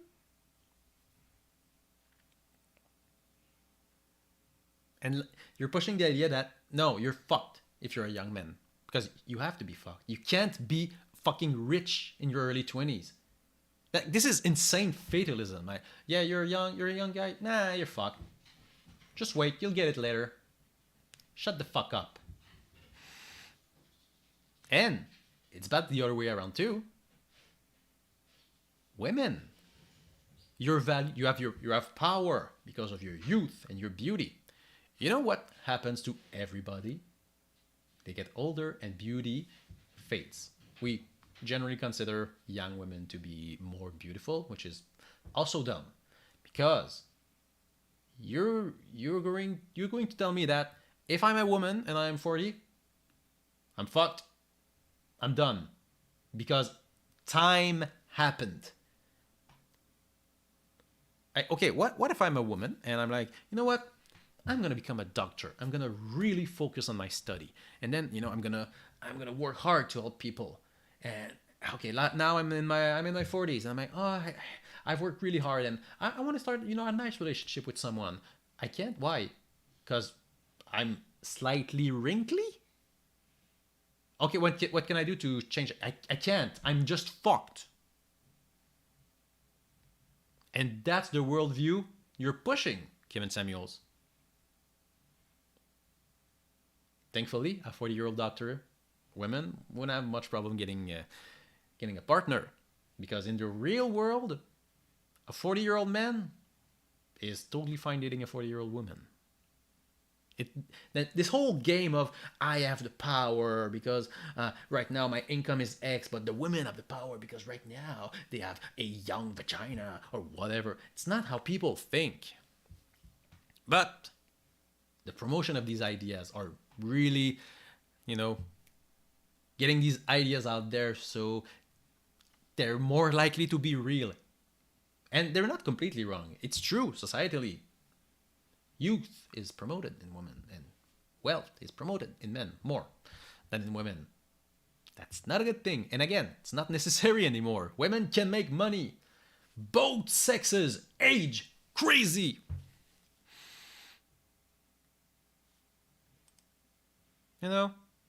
If I was a dating coach or whatever, I'd be pushing for societal changes.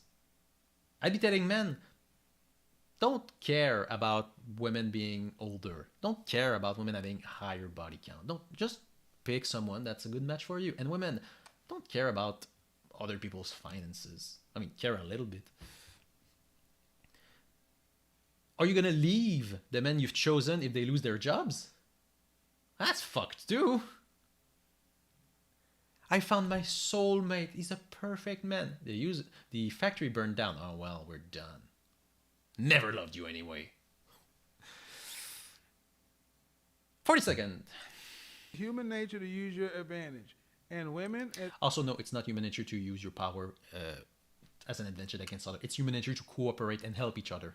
Because we're social creatures. At that age are going to use their advantage. You can still have fun. You can kick it with them. But man, don't think you're going to nail one down. And you would... And the thing is, it'll be stupid to try to. It's a really good idea to try and create a long-term relationship early. Even though it might fail, it's fine if it fails. When you're young, you're still trying to figure yourself out. And when you start dating someone, it informs you on what you want out of life and what you want out of a partner. It's good to start a relationship and try for it to be serious. It's probably not going to work. That's fine. Failure is a great teacher. Even if you did nail her down,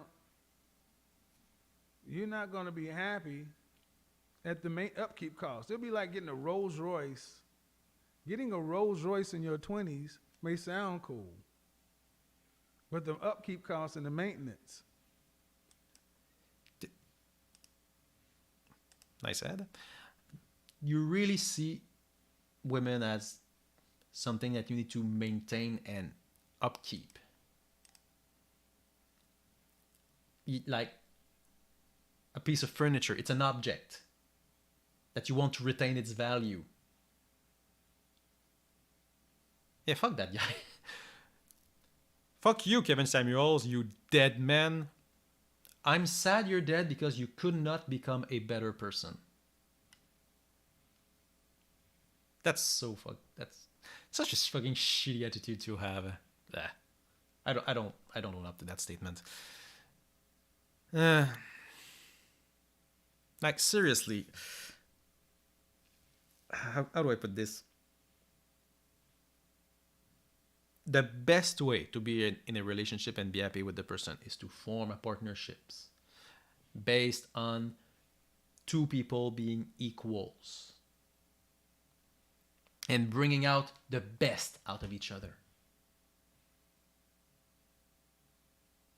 You should be able to help the other person grow, and the other person should help you grow as a person. They're not an investment. They're not like, what's your worth right now? And is that worth going to be worth it in 8 years because of your perceived value? What are you talking about? You're going to be miserable with that mindset. God. And so, and as much as guys talk about being on their purpose, being on their grind, such and so forth, one thing that tends to frustrate more men is the maintenance of their feminine companions. Your companions are not meant to be maintained. You're nourishing a relationship that is beneficial to both parties. It's not like a transaction. I give money, you give sex, please. Because you can't make women do what you want them to do. You can't make them act how you want them to act. And you can't make them be how you want them to be. And that's what frustrates a lot of young men, and I get it, but we're modern men. And So I hope his point is that that mindset is fucked, right? You can't make women what you want them to do. You can't make them do what you want them to do. But yeah, they're people. They are human. Did you know that women are sometimes human? I know, I was shocked too. Are you really going in your relationship and like, oh, how can I act so that she'll act to my benefit in the way I want? No. Other people have their wants and their needs, which is why when you're dating, you want to get a good idea of what their personality is like and what are their wants and needs. So that way, you understand what they want and need. So you can anticipate their behaviors. It's not that complicated. You find a match that when they'll act in a way, you'll be cool with it. Like, I know my girlfriend will not make an irresponsible buy without us talking about it because we're both financially responsible. That's something I knew before we started dating. And she knows I'm really stingy with money.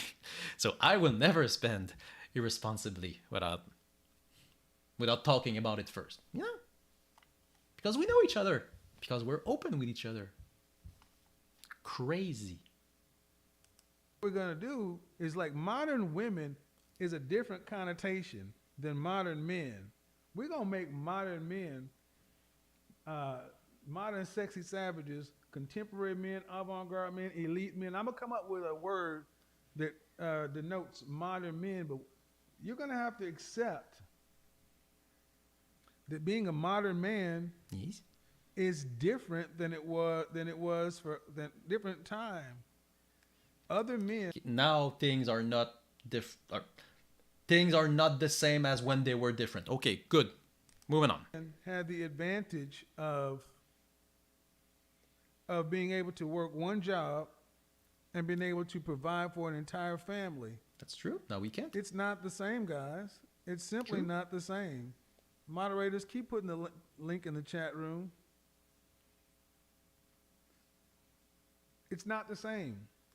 So now your point is women aren't property and they have their agency and we need to respect that, right?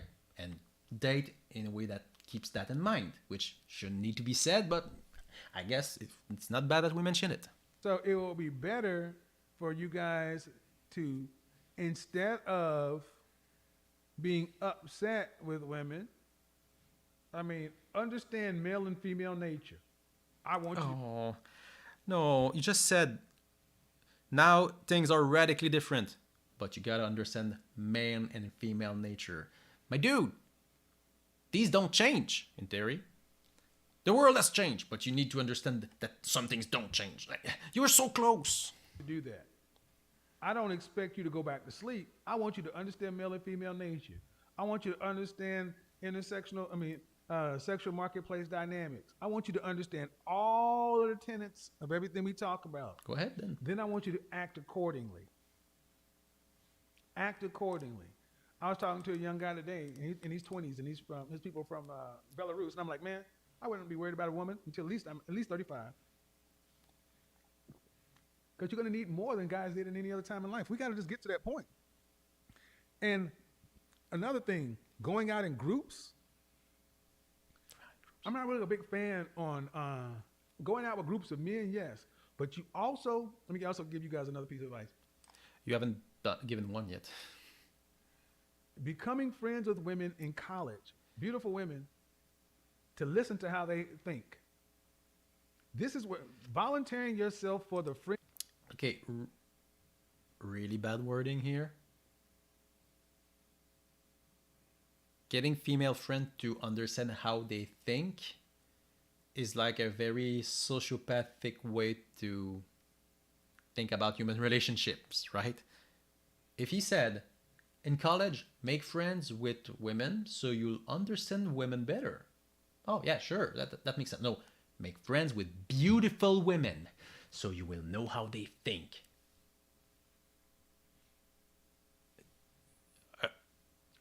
Kevin, are you gonna harm these women? Sounds like it. Friend zone to key women, removes sex from the table, and opens women up to telling you the truth. More starts with you. Give to. I will murder YouTube. Once you hear how women really tend to think from their friend zone perspective, it'll change your game. It'll change your idea on a lot of different things. Because we wouldn't want to have a friend for the friendships. That's stupid. We want to have friends for the secrets. Okay? I'm bringing people in one at a time. Volunteering to be in the friend zone. Now, when I say volunteer to be in the friend zone, I mean that. Volunteer to be in the friend zone. Don't try to get your way out. You're spying. You're a double agent. Unmute yourself. Alex. Austin. You muted yourself. I didn't mute you. That's such predatory language, like spy on them.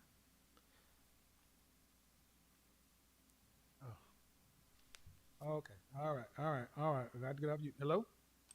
I've been having a hard time finding you.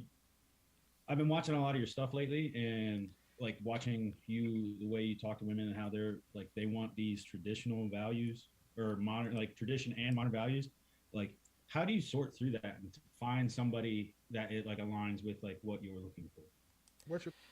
I really can't think of any traditional values in men that are still good, that women want.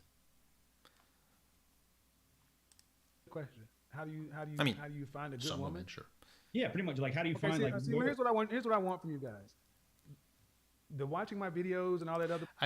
Is he just taking his question and just reframing it in the way that he wants to answer it? Because how do you parse what a woman wants with the traditional and modern expectations of men? And you can be like, oh well, if we can reframe it, try to understand these expectations and see, according to my understanding of women, how these traditional way of thinking might be more interesting for women and blah blah blah. No, it's just reframing. Oh, so you want to know how to find a good woman, and this wuss just says, oh yeah, sure, don't answer my question, please. Really shitty thing to do, Kevin. Preamble, guys, please cut that part out. I don't need to know. That's the question, though. Don't ask your questions. I will answer the questions I want to answer. So, because everybody's going to be like, how do I find a good woman? That's going to be everyone's question. The backstory. Just get to the question. That's it. The question is, how do you find a woman that aligns with your values? For what outcome? That's not the question. Marriage, long term, like just somebody, because I'm trying to build myself up. Hold on. I'm talking to the guys 18 to 29. You're in a different phase. So. Oh, sorry. But I'm not here to answer your question. I'm here to answer my question. So, you're 30? No, I'm talking about the 20-year-olds. How... so dumb. But I'll answer the question. Are you in a position to have your wife quit? What? Quit her, He's not married. Yes. Take care of somebody? I think so. I mean, I'm not. Do you make say enough I'm on money? my way up. Do you make enough money to hire your woman? I make about like 50,000 with bonuses or extra No. bonuses. No, like you that on don't. top. No, you don't. What's your question? Fuck you. Here, I'm not gonna answer. I'll answer that question. Okay, what's your income? It's not. No, it's not. Fuck you. He's so fucking bad. I not pre-watched. I was like, well, the dude's dead. I'm not gonna be mean to him. Fuck that guy. Fuck you, Kevin Samuels. In the past. No, you don't. I mean, that's just the reality. You don't make enough to hire your woman. Yeah, that's fine. Okay. Well, no, not really. Oh, okay. Oh, excuse me. He meant a weird hypothetical where you're supposed to hire your girlfriend. Yeah, he's saying like, yeah, you make 50K a year. No, you're not. You're not supposed to find a woman for that amount of money. She's above the median wage. No, I mean that's fine. Like I'm getting there, but I yeah. So if I Like, told you, he's pushing people to celibacy. He's just pushing them to not try and find a good partner. He's telling him like, you make 50 a year. Don't try. Don't try. Don't try. Don't. Nope. Stop. Stop it. He's where to go terrible. find them, and Right. you're not ready for them. All right. But this is perfect. What I mean. You know, people get married and they don't make 50K. That's a thing that happens in the real world. But, you know, it's inconvenient, I suppose, to your points. So Austin, you're kind of where I was saying. Why spend any time thinking about a wife if you're not in a position to hire her? I agree. Knowing what my Because a wife is not an employee. It's a partnership. And Austin Muttinger makes 50K a year. His wife is probably going to make some amount of money. He never said she should be a stay-at-home mom that doesn't provide an income. And again, we're in 2023. Everybody working. modern women are. I do. I agree with that because like. All right. But if you agree with it, really agreed with it, why would you even ask the question?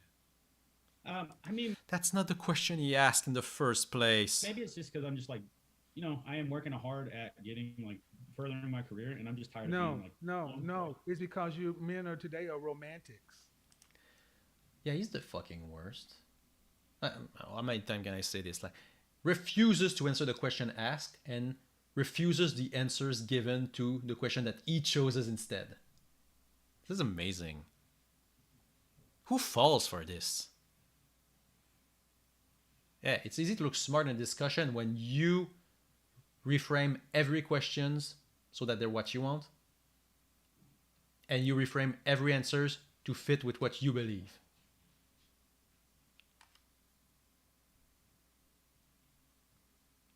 Hi, Kevin. I came to talk about my wife. No, you're not. You came to talk about how to pick up chicks at the bar. Oh, yeah, I guess. So, yeah. And what's your technique? Oh, well, I talk to them. No, you don't. You don't talk to them. You drink them beer. You bring them beer because you are a romantic. What? And you want love and consistent sex and somebody to rub your stomach, and you're not there yet, my friend. Yeah, I mean, you nailed it for sure. Yeah, you need 50K to get someone to want to have sex with you and spend time with you. What are you talking about? What are you talking about? No. So this is 2020, 2022 is about self-awareness. Don't lie to yourself. Hey man, I'm right there with you. I like. This Okay, is- but if Well, you're right the there, with irony. Self-awareness here, none. Unfortunately, this guy's a pushover. Complete pushover. okay, you Self-reflection, so- you can't talk to me. If you're right there with me, then understand. You're a modern man. You know what the dating environment Like, is this like. what he does? Just buries And them, unfortunately, if you can't prevent them from actually participating in the put yourself in conversation? position, this is why also I'm going to talk about marriage. I would not be worried about marriage unless He's just having a make shower this clear. conversation with himself I would now. not be worried. I would not be concerned with trying to be married, guys, unless I can employ my woman. Maximum leverage. Right. So you're not in that position, my friend. That's so fucking No guy is in your financial position. So at best, you'd be looking for some sort of wife who was a partner, 50-50 or whatever. And that's fraught with all kind of different issues. Yeah, according to him, 60% of people cannot get married because they don't make enough money for a wife. That I really don't try to address. It exists for most people, but that's not the focus of my content. But I wanted to answer your question. At 33, are you working 60 hours a week that you're getting paid for each hour? No, I'm working. I mean, I have a salary, so but I work. You working way 40 past hours a the- week in your job? More, for Okay. sure. All Yeah. right. Well, see, one of the things I say is, where's your part-time job? Are you working 60 hours a week? Oh, I travel a lot for work, so I can't really have a steady job where I live. Okay. Like I work remote and travel Well, a lot. unfortunately, I'm gonna just be honest. Unfortunately, if you're working over 40 hours a week and you're making $50,000, you need to go get more, become more valuable. Oh yeah, I mean, this is a new No. position. Like, he's just trying to tell them that they're not good enough, and just it's kind of, I say this a lot, but it's kind of cult-like behavior. It's very manipulative. Like, no, you're not good enough. You're not good enough. You need to do more. Well, I can't really do more. No, well, then it's not gonna happen. You need to find another way to become good. Like, you're weak. You need me. I'm here. I'm the guru. I'm here to help you out, but I'm always gonna make you feel needy. It's really what I'm reading here. And like, this fucking poor guy, working more than full time. He's like, you should get a second job. You should get, like, okay. So if he works full time with a second job, now he's gonna be able to get a wife. When are they gonna spend time together? When is he gonna date? He's spending all his time working and traveling. But no, not good enough. You can't live a life. You can't enjoy your life. You can't meet people, have fun. No, you need to work hard so you don't have time for the wife that you now can afford. I've had this job for 2 No, months I don't now. care about the position. I care that you're 33 and you're Yeah. making $50,000 a year. Yeah, I don't. I mean, I'm not college educated. Above the median wage. So like I kind of I have don't to do care. what I have to I do. get. Okay. I know you don't care. I know you don't care. You think you can just get a 100K job now? Like, he's 33. And he's like, getting a wife is not for now. Like, okay, there's an epidemic of lonely men.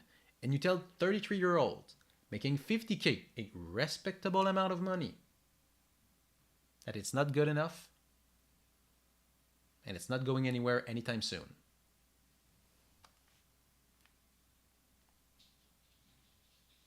They're supposed to help with the whole loneliness thing. They're contributing to it. Just like the pickup artists. The more you listen to these red pill, manosphere, whatever men, the more you entrench yourself in your loneliness. I have yet to find one single manosphere person who, if you listen to, you'd have a pretty good shot of finding happiness, finding partnership. It's always harmful, always counterproductive. See, always. This is when you guys start to. Okay, It's unbelievable. Austin. Yeah. Doesn't matter. You're college educated or not. The fact of the matter is, you want a wife, and you can't afford to pay for a wife and kids on your own. I can't change the environment or the. Kids might be rough. I will say, like, if you find a a good match for you. Maybe a woman that makes 30K on an 80K salary. If you want to have a house and have kids, that might be rough. But that's just, yeah, the economy's fucked. Culture. Neither can you, right? Right. If you can't afford to buy something, it doesn't matter how much you want it. You either go do what it takes to acquire the money or you buy something else. But he can't. He just said he can't get another job. Oh, just get more money, stupid. Duh. Get more money. Start a YouTube channel and get people to pay you $300. So you tell them some bullshit. And this is why I tell guys, you're still, a lot of guys are still wanting wives on 1950s terms. You're not in a position to have a modern wife or modern times. You can have a rental woman, a girlfriend, but that's short term. Children don't come from that. Yeah, the misogyny is going on strong. But listen, in the 50s, yeah, a man's salary was his worth, often in relationships. That was important because women didn't have money, couldn't get money. Now they can. So no, you don't need to be able to hire your wife. Because your wife also makes money.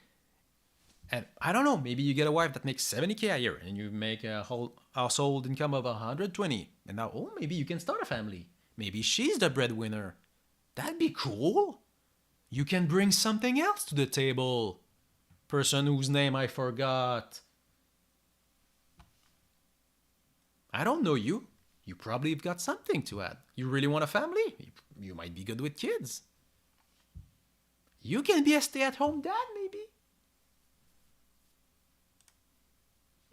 So if you're not college educated, fine. Whatever it is, I'm not going to concern myself with what you do, but whatever it is in this world, men get compensated by our competence. The man is dead. The fact that there's still ad revenue being collected is fucked. Go become more competent if you want to take on the responsibility of these. Also, salary and competency, not as related as you'd think. We don't live in a meritocracy. It would be very nice if we did. Remember when, during COVID, we really had to push for the essential workers to keep working because society would fall apart without them? And they were paid the minimum amount of money we could afford to pay them. The people who hold society together. Society's fucked, man. Also, sky is blue. Good women and such and so forth. Because you got to ask yourself, listen, you got to ask yourself a question. If you gotta let me control the conversation, man. It can't be a back and forth. It's gotta be a forth and forth. Bob and David raised their daughter to be the kind of woman you're talking about, right? Right. The kind of woman he's talking about is wife. That's all we've had. Would those men want their daughter to go to you or to the guy standing next to you who had a similar core values and things like that, and he was making double what you were making? Let's assume you had a twin who was exactly like you in every possible way, except he made more money. Would that other person be more preferable? Yes. Aha! I've solved it. And it is about the money. Well, did you consider that you can be different when it comes to your core values and your competency and what you bring to the table?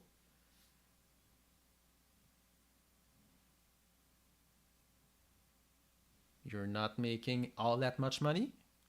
Maybe you can bring something else.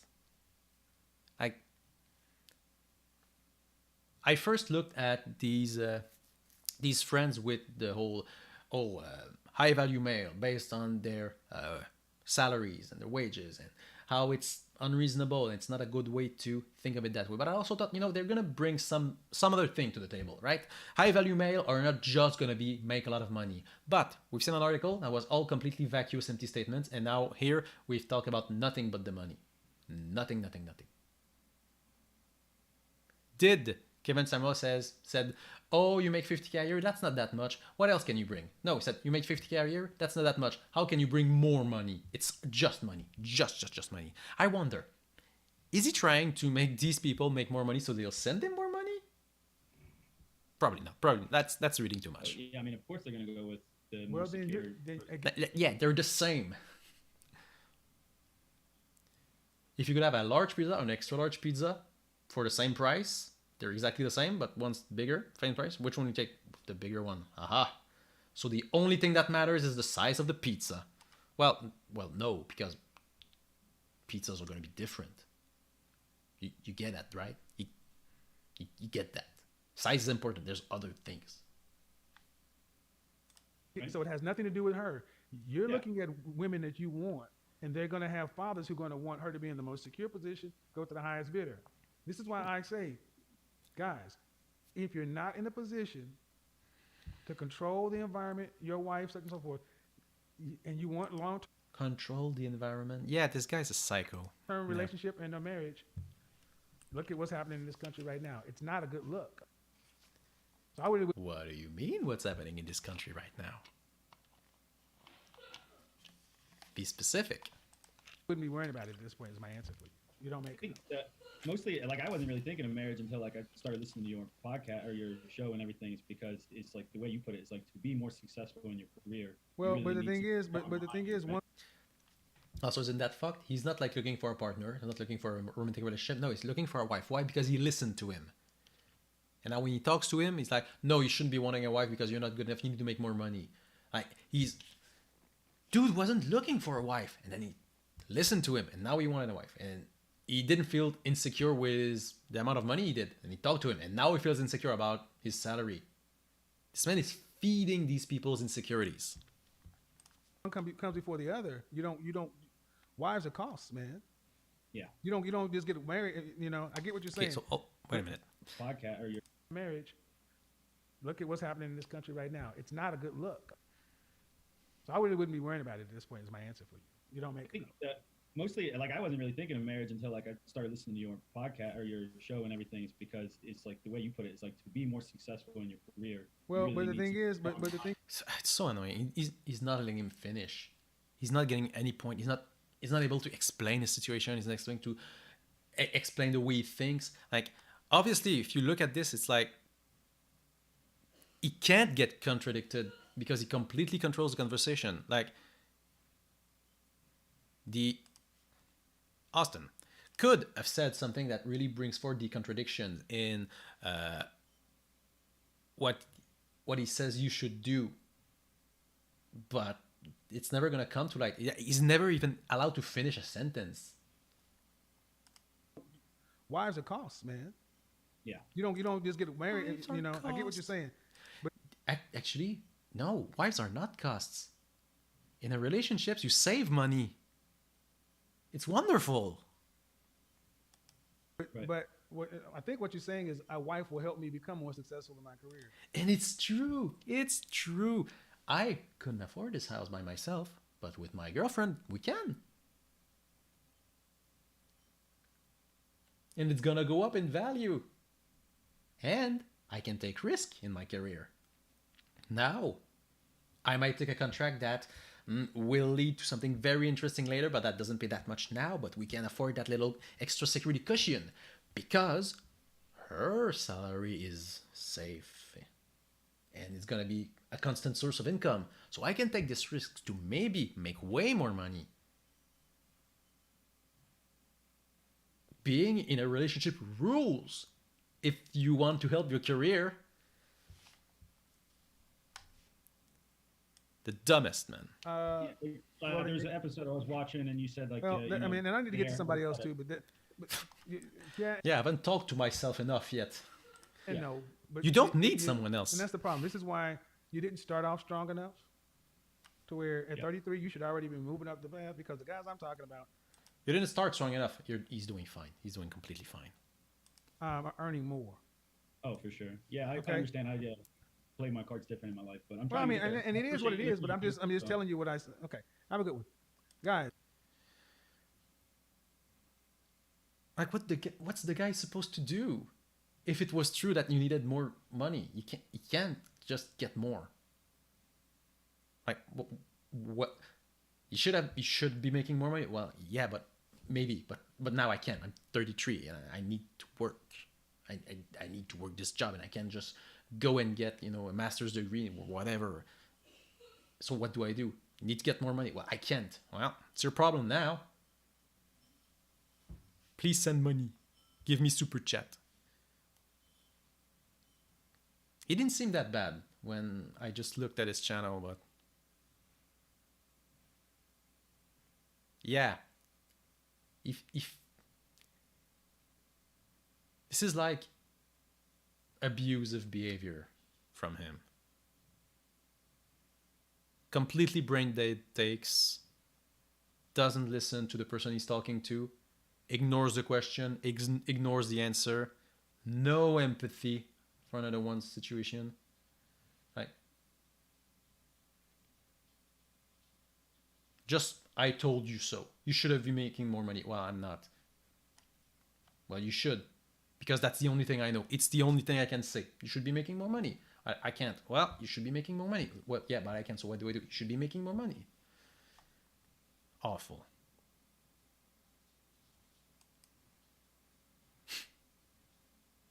$1.8 million subscriber, being a complete garbage person. I'm really glad I don't have that that don't speak ill of the dead principle. Awful. Well, moving on. We still have time for one final show. Which one? Do we go into gaming? Baldur's Gate 3, or GTA 6, or we could go into some pickup artist stuff. That could be fun too. Gaming or pickup artist? Well, I haven't done much gaming content, so we'll go with some gaming content. Let me be right back. I'm gonna hit the bathroom real quick, and we'll finish this.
Time for some wokeism. So previously I did a video about Tim Pool and his panel's reaction to the idea that GTA 6, the most anticipated game in a while, might have gone woke. And I said that was very stupid because the games have always been woke. But Tim Pool is not a huge gamer, right? He's just a political commentator who has cursory knowledge of video games, which that's not a bad thing. However, it's time to look at someone who complains about the possibility of it being woke that actually knows some things about games. So maybe they'll have a point. Maybe we'll change our mind and think, oh, it's bad that GTA 6 is going woke. Of course, the entire debate really has been about, oh, one of the two playable characters is a woman, which is, yeah, that's the most basic shit. So anyway, we'll see what the points are and see if it makes sense. Are we gonna get a commercial? Yes, we will. Oh, and it's one of those. No. What is... Feels like you're being... What's up, everyone? It's Endymion, and you are probably Don't know who you very are. aware already that Rockstar has unleashed their very first look at Grand Theft Auto 6 recently. Well, officially anyway, since a ton leaked a little while back already. Yeah. Regardless, the trailer has exploded, and people from all corners of the internet are expressing their excitement at the existence I of actually the really next don't big care about game GTA, from but... Rockstar. I've been playing GTA since I was a young boy, and unlike many, I was usually more interested in the main story than just running around shooting people. Well, But I that's good. still You'd put be my aware that it hours is in pretty when woke. it came to blowing up grandmas with rocket launchers anyway. And of course, since this is the modern gaming landscape of today that we're living in, for every 1,000 people who are hyped for a new GTA, there's always got to be some weird feminist activists out there crossing their arms as they scowl everyone else for having fun. As you all They're also excited for the game. Like, most people are feminists, and most gamers are excited for GTA 6. Okay. also know, GTA 6 will feature Lucia, a female protagonist that thankfully actually looks like a real woman for once. What? Is that a trans thing? Oh. I know that sounds weird to say at first, but unfortunately when it comes to Western game studios these days, it's become an unspoken crusade to make every female character purposely ugly. Just Just look at Mary Jane in Spider-Man 2, for example. Sorry. Oh, yes.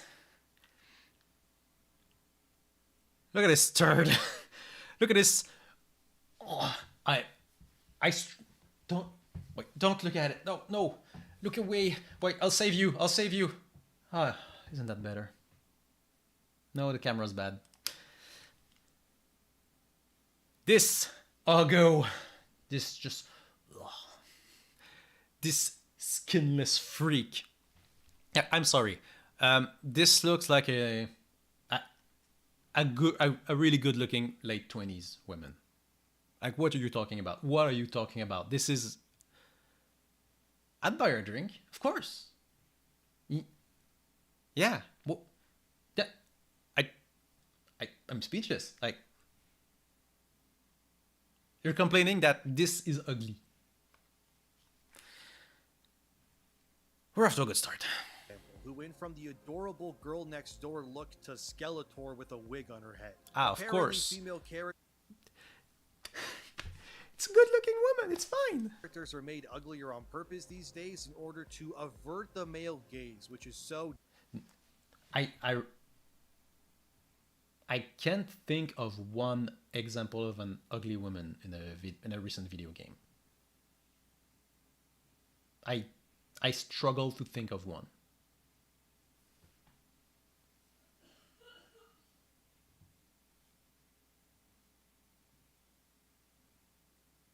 Okay. dumb.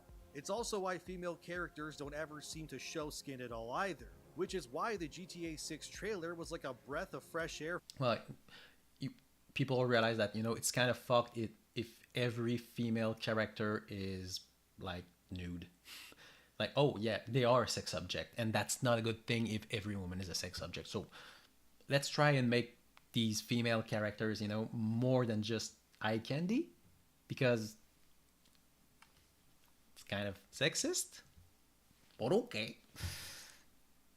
For many, because we actually saw what looked like real people for once, and Lucia, thankfully... Whoa. We finally see what looks like real people. So this character looks like a real person. Or look to Skeletor with a wig on her head. Apparently, female characters are made uglier on purpose these days in order to avert the male gaze, which is so dumb. It's also why female characters don't ever seem to show skin at all either, which is why the GTA... Ah, is that something I've heard elsewhere? Fuck. Because I heard These days, it's become an unspoken that, crusade character purposely like, ugly. Just look at Mary Jane one of the theory for Mary Jane's ugly look is the character creator based her looks off of her.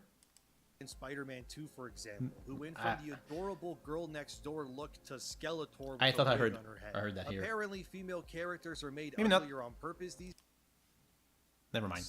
But of course, this is the modern landscape we're living in, and unlike back when GTA 5 was first announced, Maybe a things bit, like ESG a and selfie light or diversity something. quotas Oh. weren't really a thing yet. Back then, it was all about just making fun games that entertained you before anything else. Flash forward Yeah, when one of these games with like political messages and that are reflective of society's values. That never happened before. This is a new thing.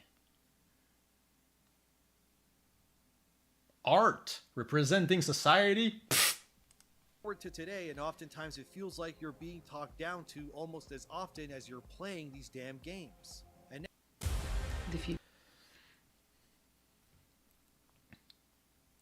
I'll just cut it in post. GTA 6 is announced, the usual suspects have crawled out of their padded rooms to cry Also, just making fun games that entertained you before anything else. Flash forward to today, and oftentimes it feels like you're being talked down to almost as often as you're. speak for yourself. I've never felt talked down to playing a game. Like, oh no, there's a woman in it. Scandalous. Like, when are you feeling talked down to? During tutorials, I guess? You're playing these damn games. And now that GTA 6 is announced, the usual suspects have crawled out of their padded rooms to cry misogyny and more. To begin, let's look at DaysDigital.com, where its writer Hannah Strong asked this question.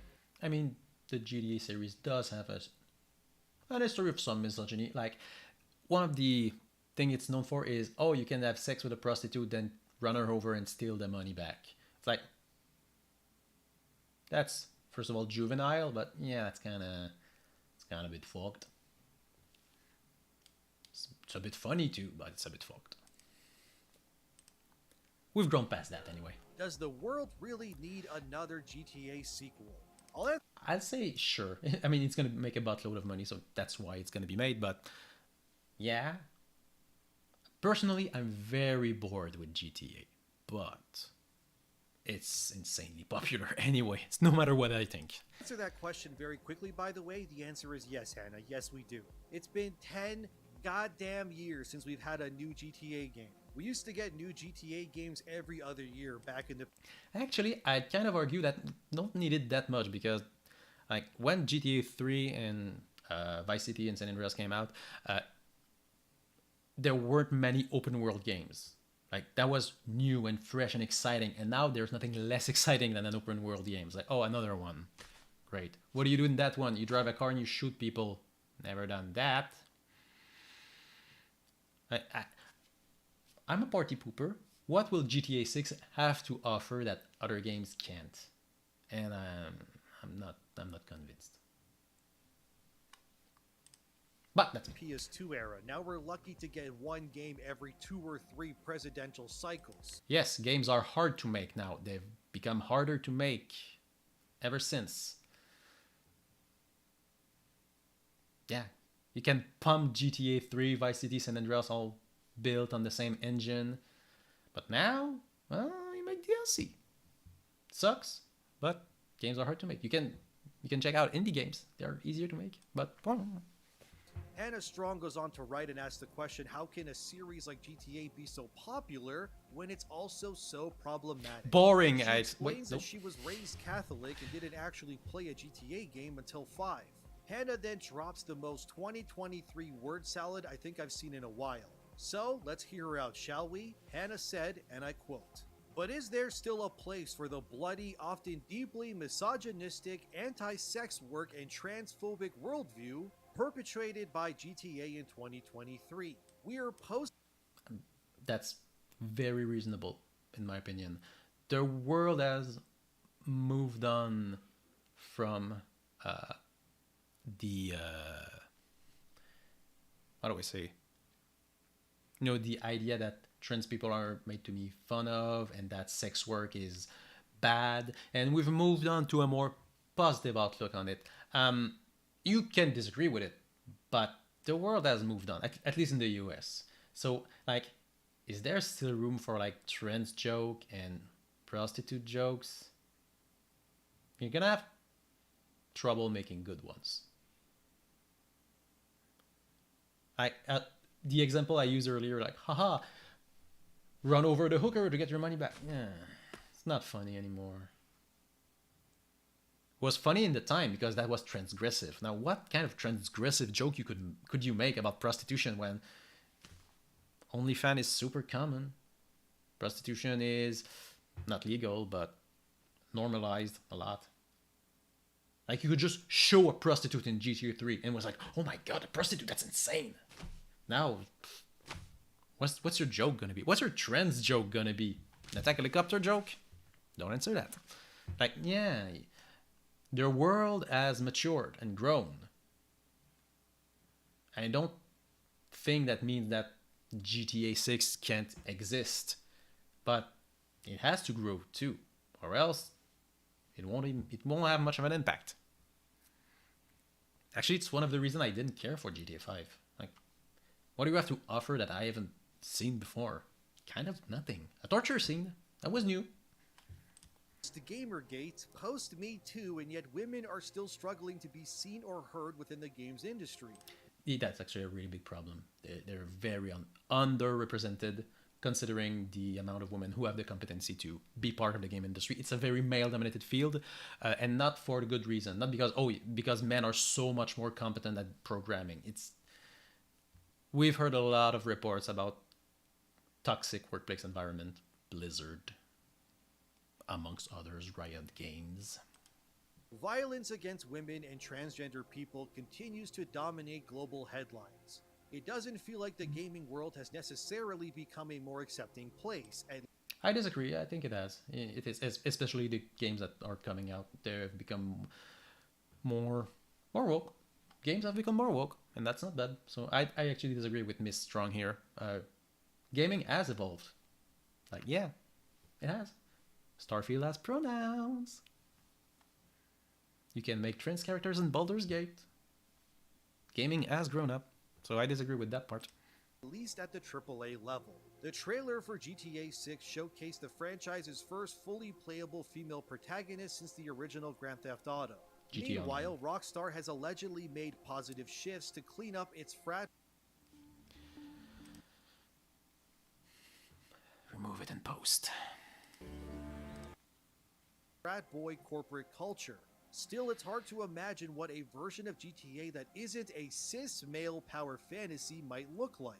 Growing up playing video games, I expected them to have some level of misogyny or homophobia baked into them. But a decade after GTA's release, the video game world is more diverse and exciting than ever. And as much as I love the Looney Tunes-esque hijinks of Michael and company, I've played plenty of games without the scummy sentiments. But even with its outdated views on gender and sex work, there is value in GTA 5. That a 9-year-old game continues to not only retain fans but attract new. So yeah, she's pretty much right. Like, if you just make a game now with the GTA 5 sensibilities, which came out like in 2013, I think, 10 years ago, it's not gonna hit at all. It's not. It just won't. So what do? Well, we need something new, something different. It needs to mature. It needs to be something more. That's all she's saying. That's all I'm reading into it, at least. Like, are you gonna make a game that's misogynistic? It's gonna be cringe. Ones indicates there's something about it that still connects. Whether it's the masterful storytelling, online character building. The story from GTA 5 was pretty boring, if I'm being real. Like, name a quote from GTA 5. I can't. I can name a few from San Andreas, but what do I remember from GTA 5? It was like the torture scene, as I said, with Trevor. I remember the tow truck, which was very boring. Michael had a fat son, I think. Or am I mistaking it for something? It wasn't very memorable. To me, at least. Not exactly a grandmaster kind of writing. Yeah. That's a good expression for... Well, whatever. Moving on. or just the opportunity to wreak havoc in a controlled environment. I want a world I can get lost in with flawed but compelling protagonists. Most of all, Sure. I'm still chasing that feeling I used to get as a kid when I heard about these video games. That thrill of something boundary pushing and a little bit ridiculous, though we can skip the sex simulation minigame. You probably won't get it. You're jaded now, women. I am too. When you're old enough, it's hard to be impressed by new things. You've seen so much, so... You're not gonna get the feeling you got from your first GTA That's game. something that only Grand Theft Auto can provide. End quote. Already, Also, I disagree. within 24 hours of its official announcement, and journalists like Hannah Strong are already pushing narratives that GTA 6 must bend the knee to woke identity politics. No, it needs to evolve. It needs to not be the same thing as GTA 5 in tone. Or else why even care? It's actually impressive. I thought it would take at least a few days for these kinds of articles to pop up, but alas, these people work fast. Saying GTA should drop its frat boy power fantasy image is akin to saying a game like Resident Evil needs to remove its horror elements. There's simply... Listen, the people who played GTA 5 when it came out were in their early 20s, and now we're in our 30s. Yeah, we probably want something more than what we got then. How many times can I say, yes, games mature, yes, society has moved forwards, and therefore art must move forward too. concepts that exist that are integral to these experiences. Saying you want a game set within a franchise called Grand Theft Auto to not incorporate politically incorrect humor and mayhem is ridiculous. Often deeply misogynistic, anti-sex work, and transphobic worldview. And then using buzzwords. Oh my god, it's gotta be Firefox. We'll stop after that because this is not stable. At least it's still recording, so we'll change it in post. Needs to remove its horror elements. There's simply concepts that exist that are integral to these experiences. Saying you want a game set within a franchise called Grand Theft Auto to not incorporate politically incorrect humor and mayhem is ridiculous. She didn't say shit about mayhem, but there's going to be politically incorrect stuff. It's not going to be the same. Because the world has moved on. You can't just make a trans joke and still it be funny. When's the last time you've heard a good trans joke? From trans people. Trans people are funny as fuck. I mean, at least those that I've seen doing stand-up. But yeah, it's like one of the good thing about like big inclusive workplace and inclusive project like these. If you get I'm going to use trans jokes coming from the perspective of trans people, you can get way funnier shit than fucking attack helicopter jokes. And she has a dick. Like, you can still have trans joke. The good ones will be coming from the trans people. You can still have good jokes about prostitution. They will come from sex workers. The jokes that come in from outside, that pretty much just comes out as, oh, look, a prostitute exists somewhere. You can kill her. Aha, a prostitute. That's not good enough. But the actual people the jokes are about, they've got the good information about what is funny and absurd about their lives. So yeah, you will get politically incorrect stuff, but you won't like it because it'll be good this time. Well, it'll have evolved. As well as saying the game has an often deeply misogynistic, anti-sex work, and transphobic worldview. And then... Yeah. Yep. Mm-hmm. Yeah. Women were often a punchline. Sex workers are the biggest punchline, so...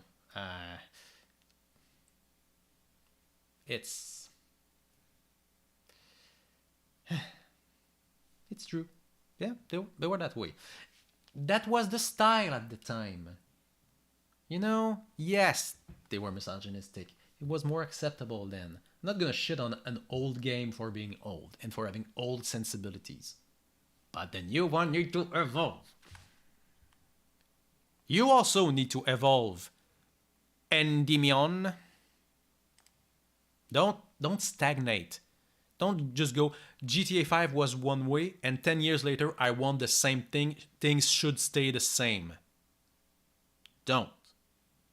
Things should change because the world has changed. And you've changed.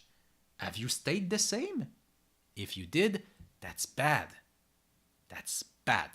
If you played this game in 2013, and now you're like, yes, I loved it then, and I would love it now if it was the same. That'd be bad. You haven't matured. You haven't become a better person. You haven't experienced things. You've stagnated. That's bad. Using buzzwords like Gamergate, Me Too, and more. The way I mean, yeah. Now we're way more aware that, well, I was, but people are way more aware than women get harassed a lot online and within gaming spaces, and it's very hostile to women. And women who live through sexual assault don't get believed. It's way better known now. It was always the case. These things were always the case, but now we're aware of it. We've awakened. We're woke now. You see? You see? Don't just pretend these haven't happened and these don't exist.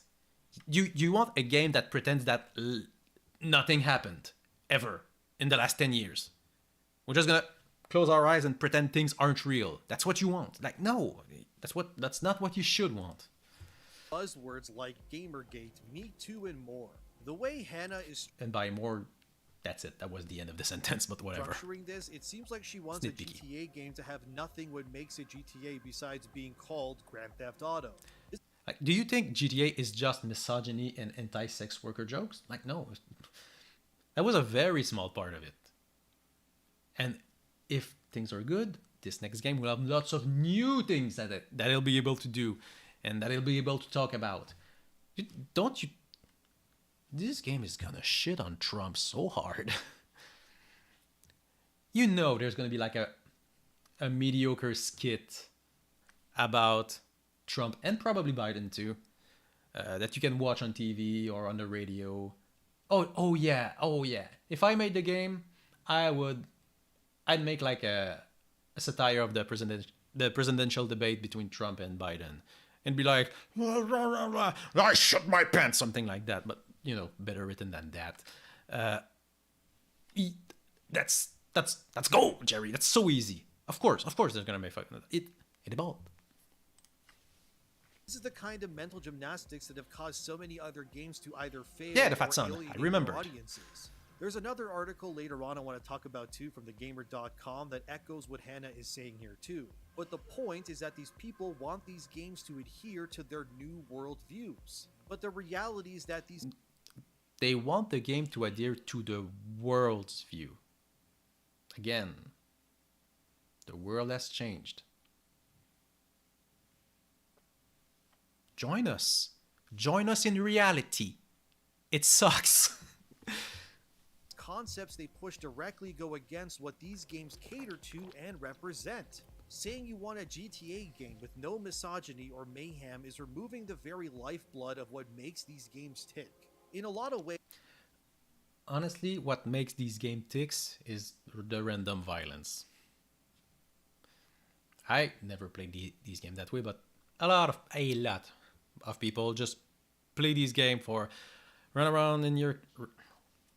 around in your car, shoot at random people, the cops get involved, get in a chase, spawn a tank. That's generally what people think with GTA. I And always GTA compare Online, but- GTA to something like South Park. There are two icons that use their platforms to uniquely dissect and poke fun at all sides regardless of political leanings or ideologies. No Remember when South Park said a lot that climate change wasn't real?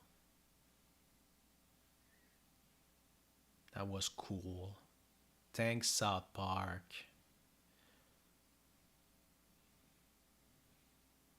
Remember when South Park said it was dumb to care? And so many people just adhere to that philosophy. Thanks, South Park. I mean, there aren't all misses, but there's a lot of misses. Nobody is safe from South Park, as they have dunked on both left and Also, South Park has lost its edge. A long time ago.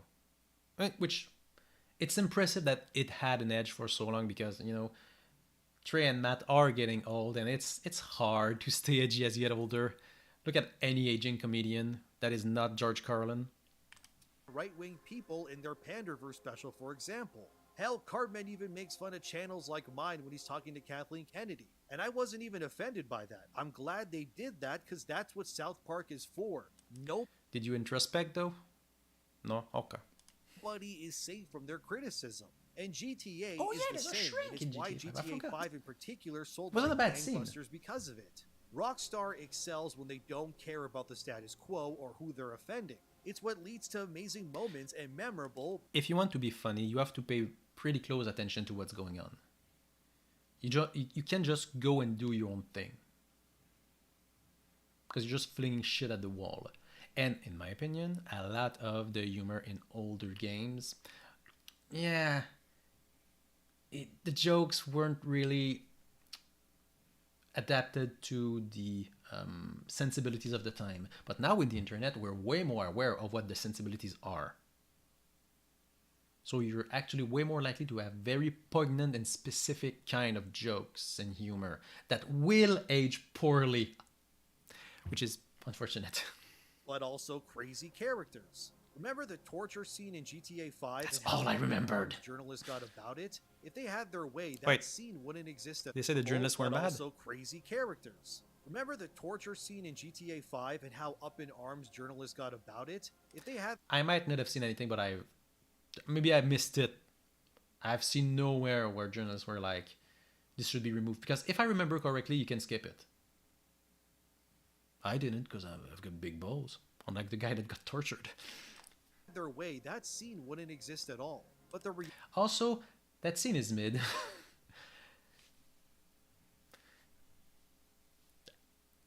It was... No, in 2013 it wasn't impressive. It wasn't. I'm sorry. It was impressive to see it in a very mainstream media. But... Yeah, we've all seen worse. We've all seen much worse. We're all fucked. reality is that without scenes like that, GTA 5 would simply exist without saying anything of importance. GTA 5 doesn't say much of importance, in my opinion. If these journalists had their way, GTA Then again, I don't remember much, so maybe don't listen to me on that one. 5 will be a sanitized woke utopia, where everyone you kill is a cis white man, and every important character in positions of power are people of color. And The persecution complex. Oh my god, the game takes place in Florida. Like 60% of the people at least are going to be people of color. Like what? Oh no, they're gonna kill cis white male. Did you care when Tommy Vercetti killed cis white male? Why do you care now? What happened? Did your brain break? Yes. the main villain, of course, would be a straight white man as well because ESG reasons. But we've already seen what happens. Because what reasons? Of course, would be a straight white man as well because ESG reasons. But ESG reasons? What? What is ESG? What? This might be a waste of time. Yeah? Set of consideration including environmental issues, social and corporate governance that can be considered in investing?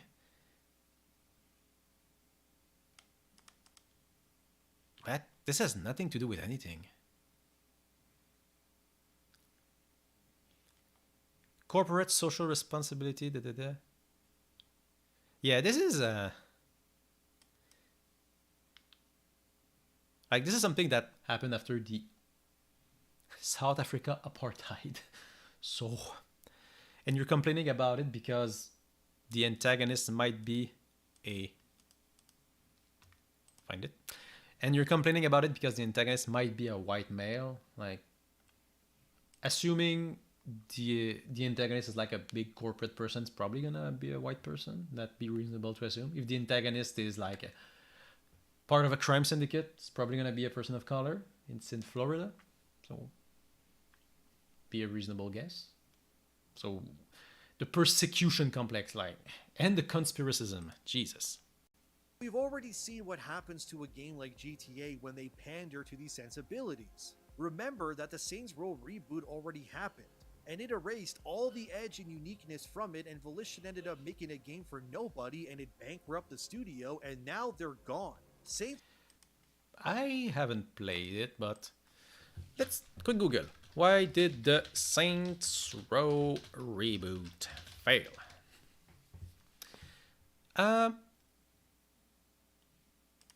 Yeah. Bad reception. It flopped both commercially and critically. Criticized the dated graphics, poor mechanics, and even worse writing, as particular flaws that led to an unpleasant experience. So it was just generally bad. Didn't have much to do with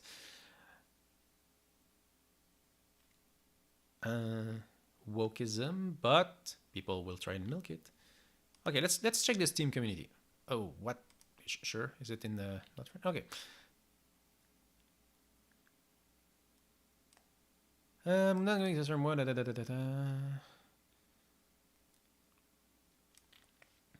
Get woke, go broke. That's so dumb. Let's check Metacritic. Like, let's actually check out what some actual game journalists have to say, and not random chuds complaining about wokeism. Let's go for that one.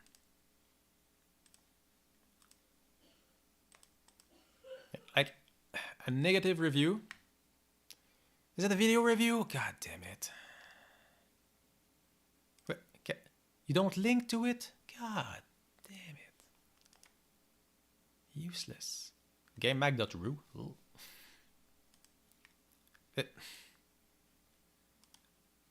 No, not user.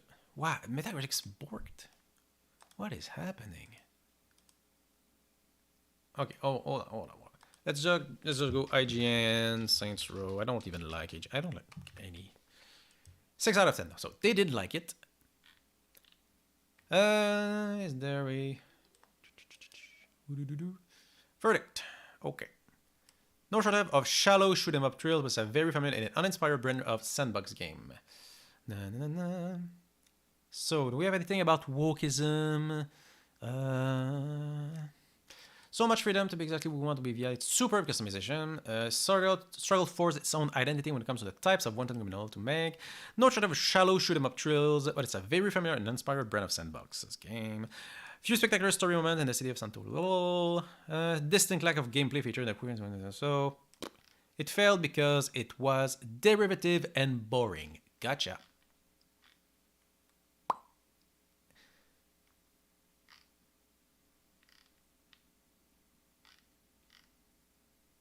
And if I go Saints Row woke Forbes. Ooh, Forbes. Good. We know it's not written by some random idiot on the internet. It's written by some random idiot on Forbes. Okay.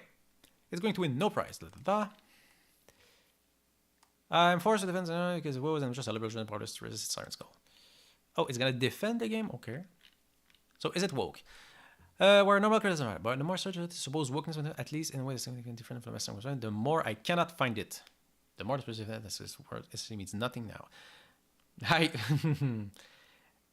God. And the more this becomes evident that this word essentially means nothing now. God, truth has been spoken.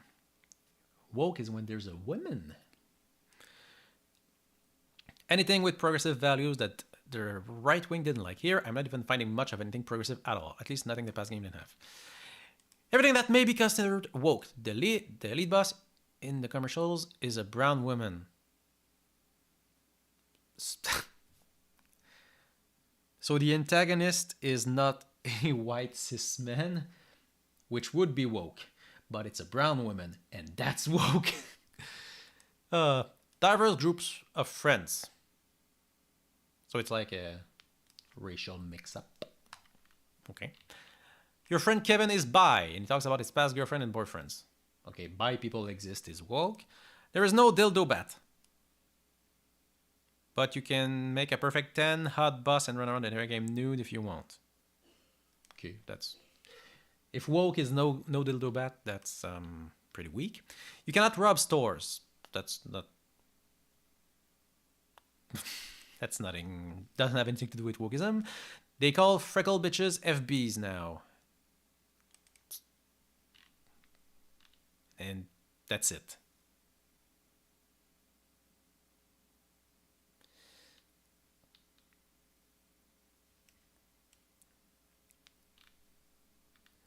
So, obviously, I'm gonna trust this guy more than random idiots on the internet because everybody's calling everything woke. It's lost all its meaning. But one character is bi, and the main group is composed of different races. That's it. So pretty weak argument that it failed. Reviewers agree. It was a boring, derivative, unimaginative game. And there wasn't apparently much wokeism in there. But they gotta blame the woke for this. It's always the same. If something fails, it's because it's woke. Is it woke? Doesn't matter. And what they mean when they say it fails is, well, apparently Baldur's Gate 3 failed. 22 million units sold. Rose reboot is the gold standard of what these weirdos want. They want diverse casts of characters fighting white people only, fully clothed and looking androgynous at all times. They want the checking of lists while erasing... You can be naked in that game. The final boss is a brown woman. The edge that made the antagonist. Games like Saints Again, Row haven't played or it, but GTA special. Now I hope anyway that Rockstar took 5 minutes won't to publish see it that for you're lying, sequel. so that's Even cool. though back in 2022 when Jason Schreier reported via Bloomberg in his article titled, I do not do a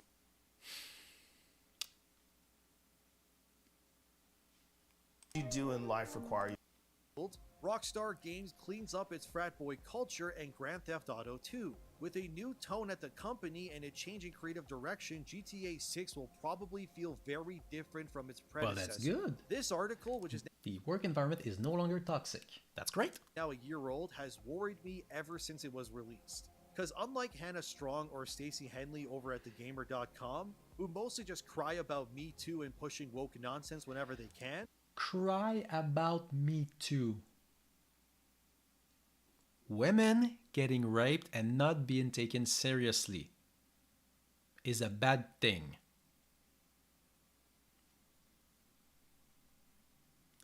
Cry about Me Too.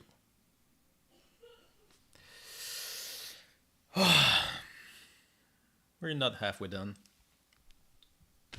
Jason Schreier has actual real sources in pretty much every game studio imaginable. Great. What I'm trying to say is that in a meta where many game journalists are usually just paid crybabies, Jason Schreier is an actual game journalist still. Oh, he's a gamer-gator for sure. For sure. Oh man. Are usually just paid crybabies. Jason Schreier is an actual game journalist still. Because he, actually reports on video games and the inner workings of the so we company. should listen I to know, him. imagine Great, shots. great, great. I know, it's crazy. He explained in that article that Rockstar threw away a mode called Cops and Crooks when the whole George Floyd thing happened in 2020. They erased this potential new game mode because of the political incorrectness they felt they would get hit with by journalists due to it being released when everybody... It led to the biggest civil rights movement in the history of the United States. Or the biggest, not a strike, a riot. Yeah, a riot.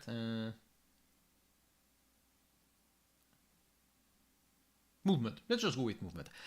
So it would have been a really, really bad move. And I'm assuming it's a publicly traded company. They have a responsibility to their shareholders. It would have been, they might have been legally liable if they just released the damn thing as is in the middle of the George Floyd riot. That could have really hurt the company. And also, they didn't scrap it. That's not how game development works. They probably repurposed it in some way, I'm guessing. Hated cops and such. Other things Rockstar has implemented in GTA 5 already that adheres to being more politically correct are, as Jason writes, this was one of several politically sensitive actions Rockstar, a division of Take-Two Interactive would have also been financially irresponsible, so Software Incorporating has taken in recent years. The company removed transphobic jokes from the most recent console release of Grand Theft Auto 5 and significantly narrowed its gender pay gap. Jason yes, that's not bad. If women weren't paid what they were supposed to be paid and now they are, that's good.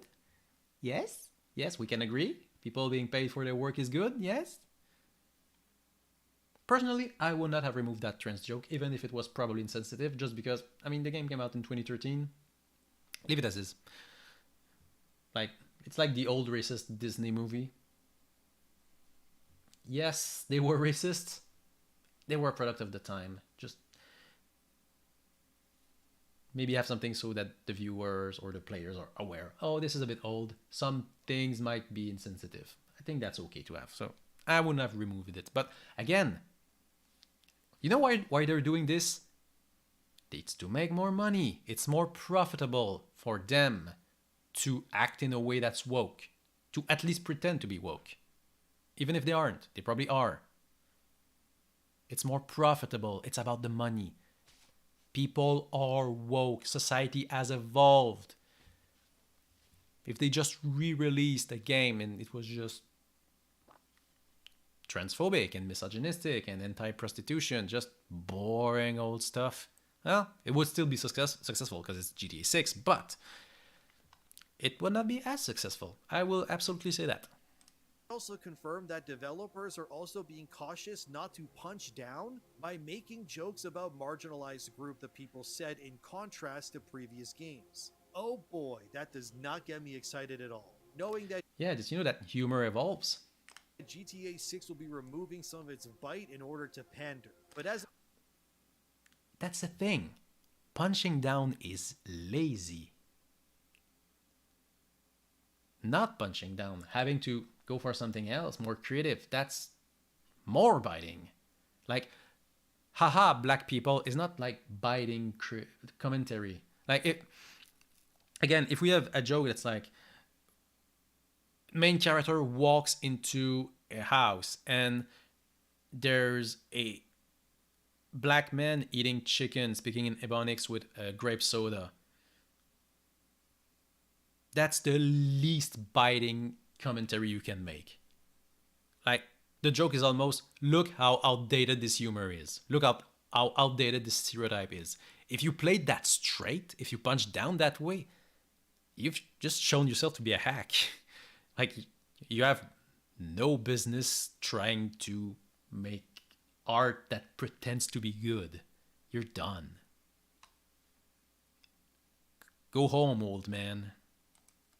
of last year anyway, this is apparently where this game is headed. Rockstar has already been publicly documented by people like Jason Schreier that the company during its development of GTA 5 was considered a frat boy utopia, which meant is very lots bad. of drinking, partying, and long Like, it's a nights professional working on the game. environment. GTA 5 also ended up selling almost 200 million copies as of 2023. So clearly, what they were cooking when they had that mentality led to a banger that, by the way, sold another 5 million copies in summer 2023 alone. Left the Yes, it sold a lot in a frat boy environment 10 years ago.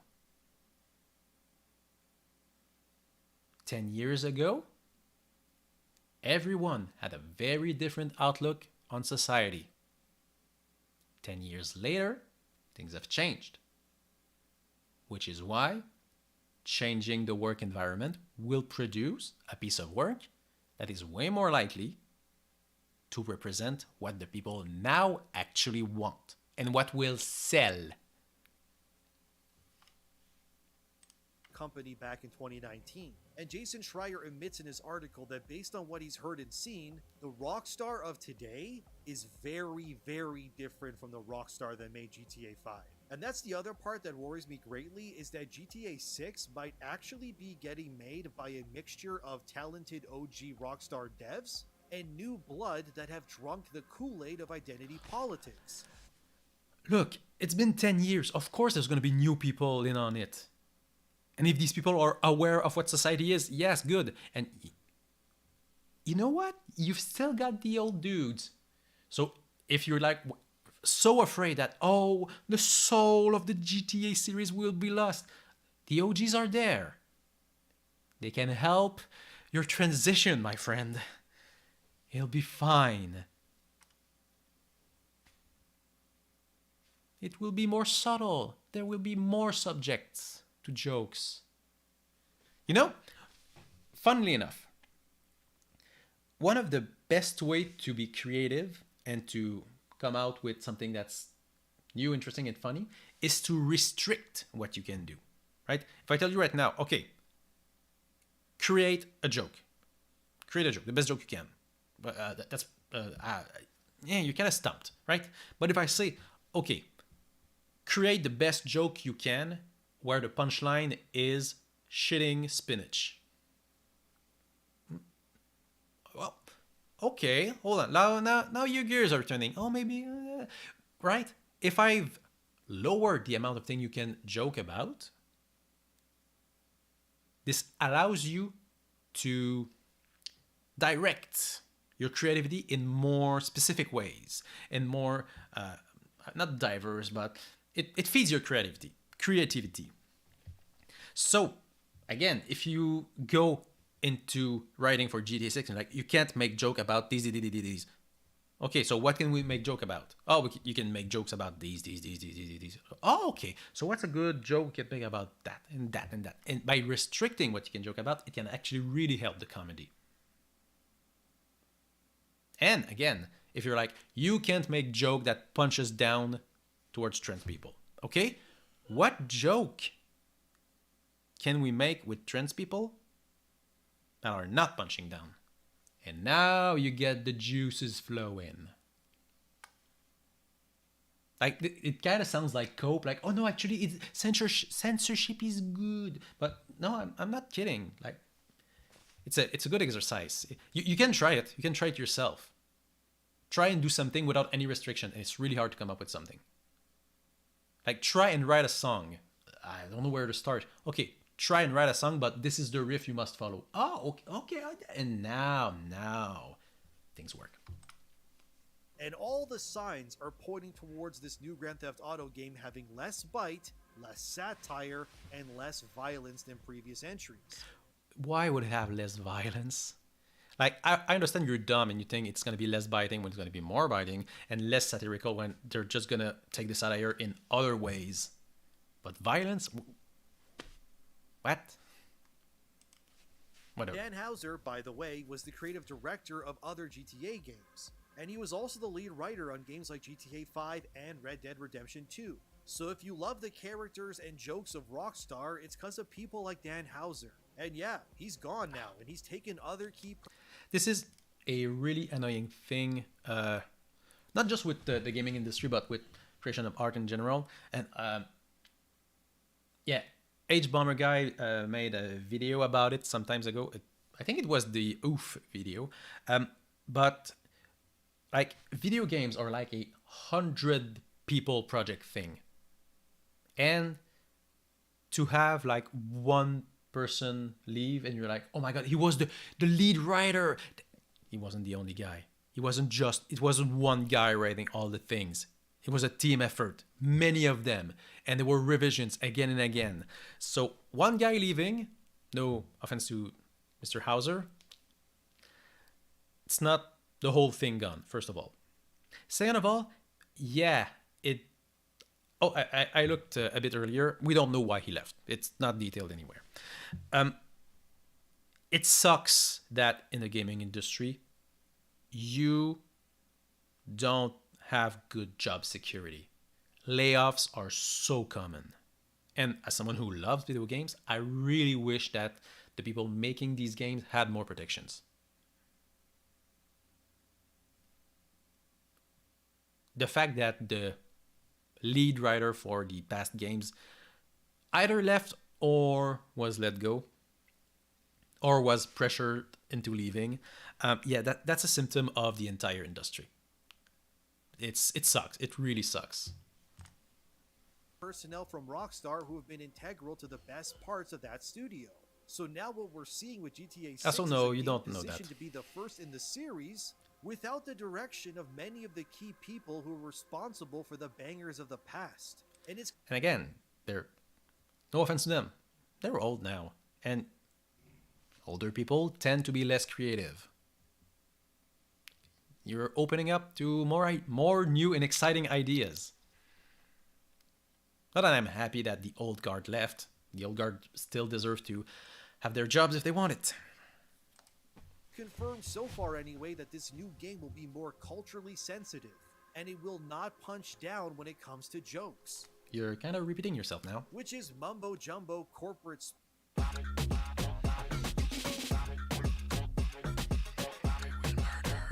speak that means characters like Trevor will never exist as they did ever again. Because Trevor represents everything wrong. The fuck are you talking about? Trevor has nothing to do with punching down.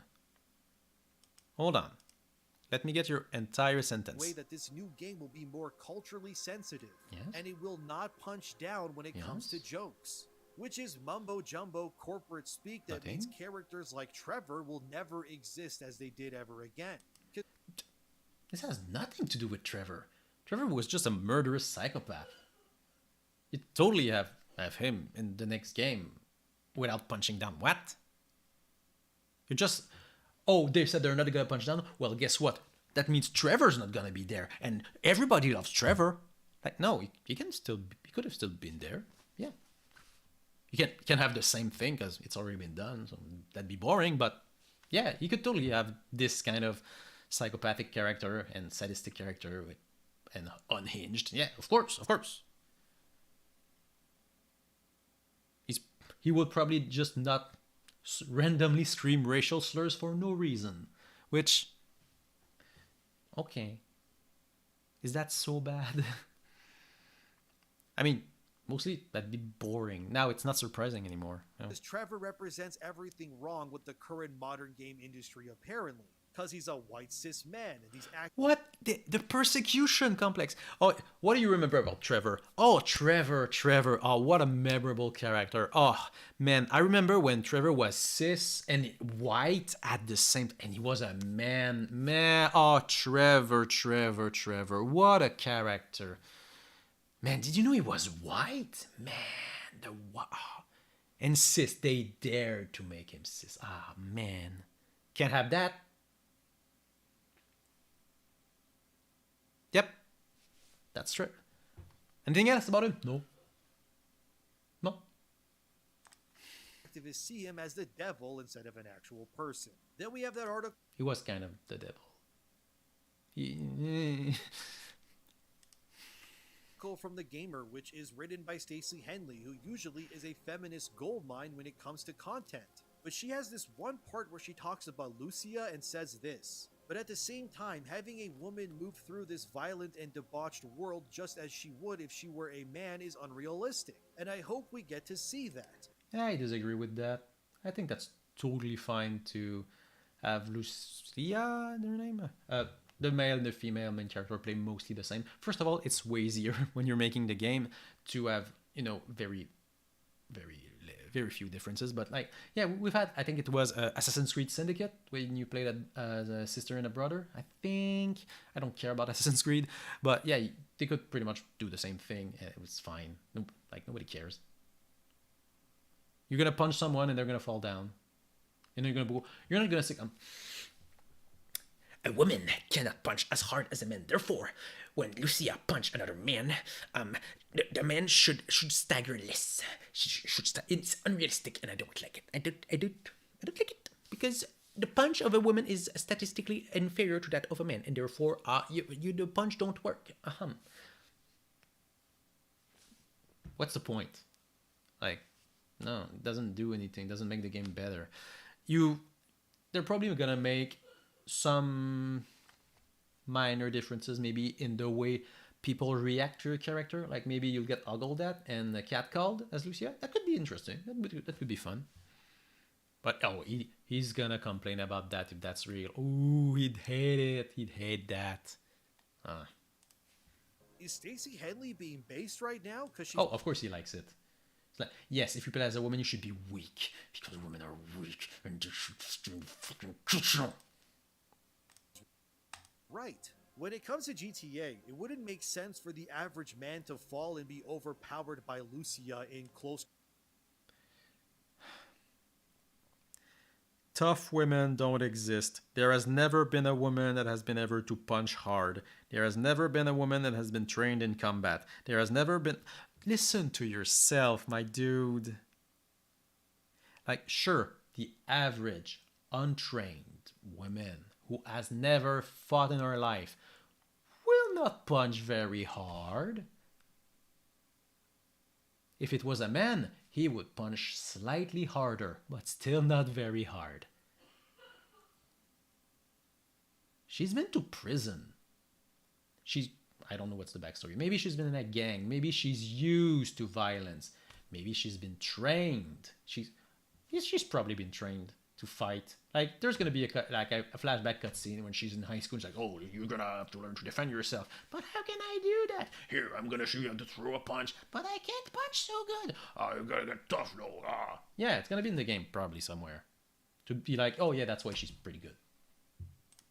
Quarters combat. 9 out of 10 scenarios. And also, they don't have to justify it. It's a video game. You can have a girl punching and not have to explain it with like 17 steps that she had to follow to be able to punch okay.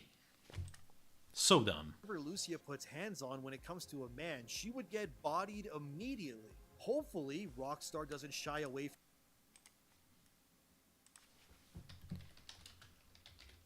Is that how it's now? Yep.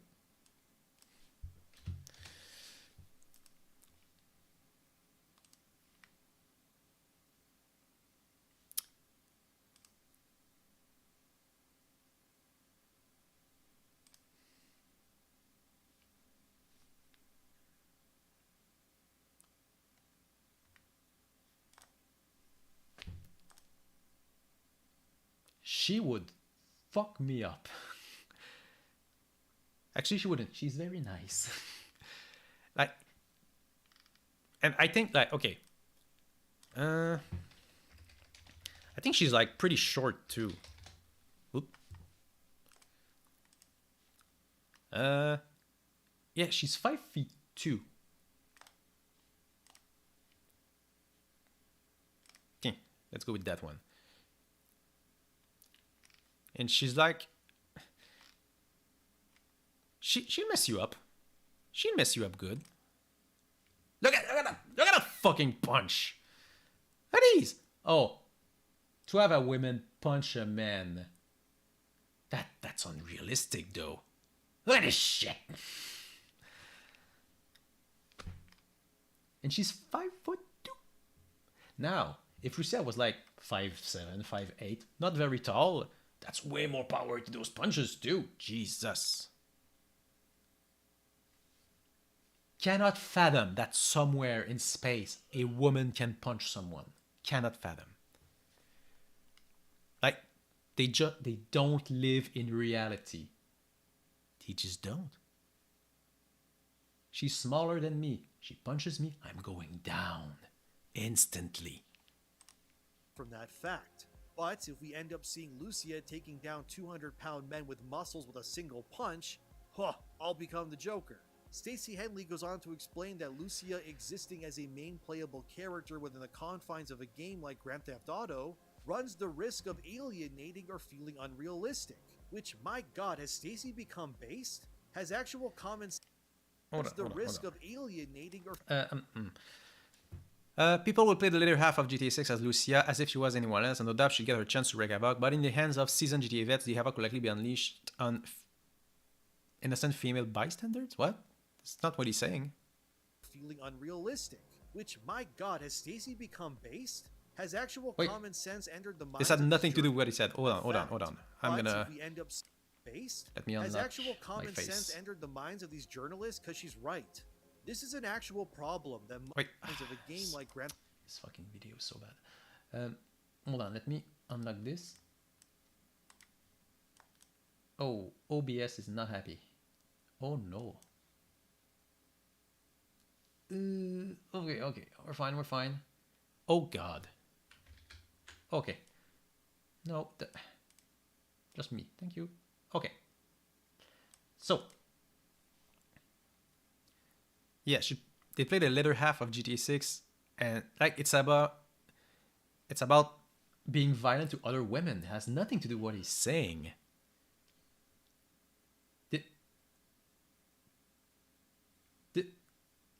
Are you just dumb? Yes. Yes. Alright. Back down there I go.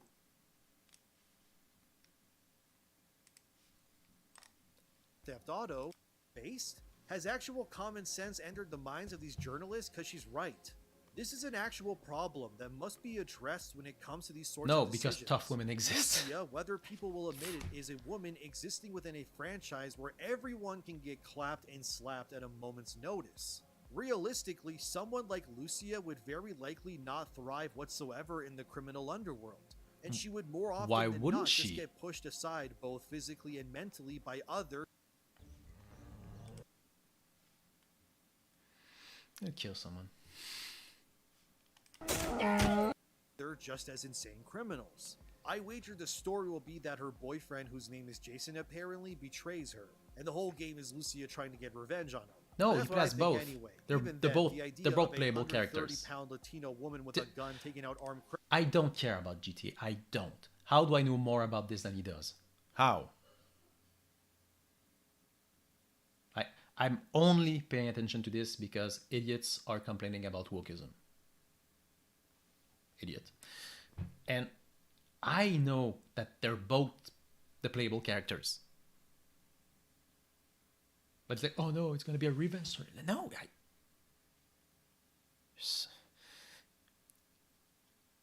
are you not even paying attention? It's a scripted video. You're just making stuff up to be mad at.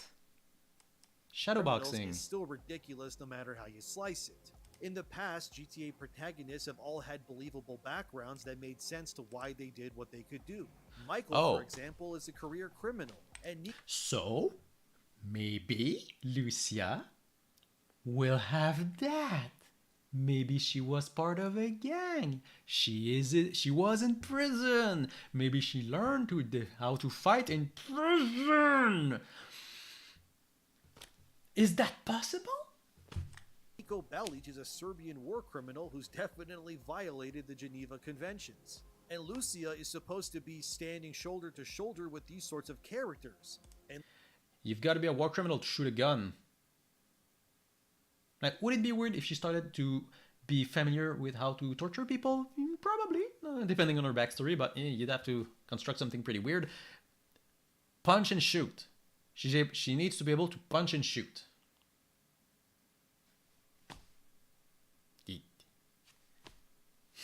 That's easy. That's very easy to justify.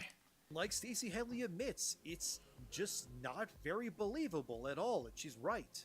Look, I'm not against Lucia being the protagonist. Oh, look! She's in prison. Maybe she's not in prison! Of course, but at least she's built like a real woman. It doesn't look like she wants to speak to the manager or have the mental illness haircut, but come on, this is Grand Theft I'm just gonna move on. Auto. And based on what we've seen in this video alone, the likelihood that this new game could be a massive woke disappointment is unfortunately a reality that just might come true. We have a more It's going to be very well received. It's going to be extremely successful. It's going to be woke, which is not going to be surprising because most GTA games have been pretty woke. They've been commenting on society and they've had, again, gay characters in a positive light. They've had, again, story GTA 4, was he an illegal immigrant? Whatever. An immigrant who turns to crime because he can't quite cut it legitimately. It's pretty woke. But also you can kill prostitutes and take their money, which is not very woke. I'll admit that. Naturally kinder and diverse rock star making a game starring a woman of color, without the core writers or programmers of previous games. And we have a meta currently in Hollywood and gaming where, You know, I'm gonna guess that GTA 3, GTA Vice City, GTA San Andreas 4 and 5 had different sets of writers. Fancy that. But yeah, it's just, we need to cry about wokeism. Why? Because there's gonna be social commentary. Well, there was social commentary before. Well, but there's joke that they're not gonna make. Yeah, that was the case before too. Like, in GTA 5, do you think that when they were writing the game, they were like, we can make any joke and it's fine? Any joke is fine. Can we have Michael saying I hate N words 500 times in a row as a joke? No, that's in poor taste. That's not great. Okay, so we're not gonna do that. They already had jokes that they weren't gonna make. Because either they weren't funny, or they just wouldn't have worked out all that well.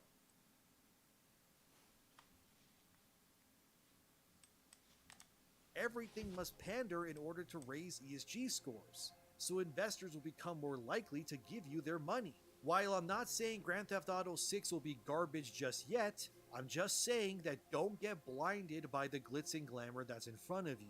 This could still absolutely become another game that has bent the knee to the mind virus. And if Grand Theft Auto can bend the knee, unironically using the woke mind virus line.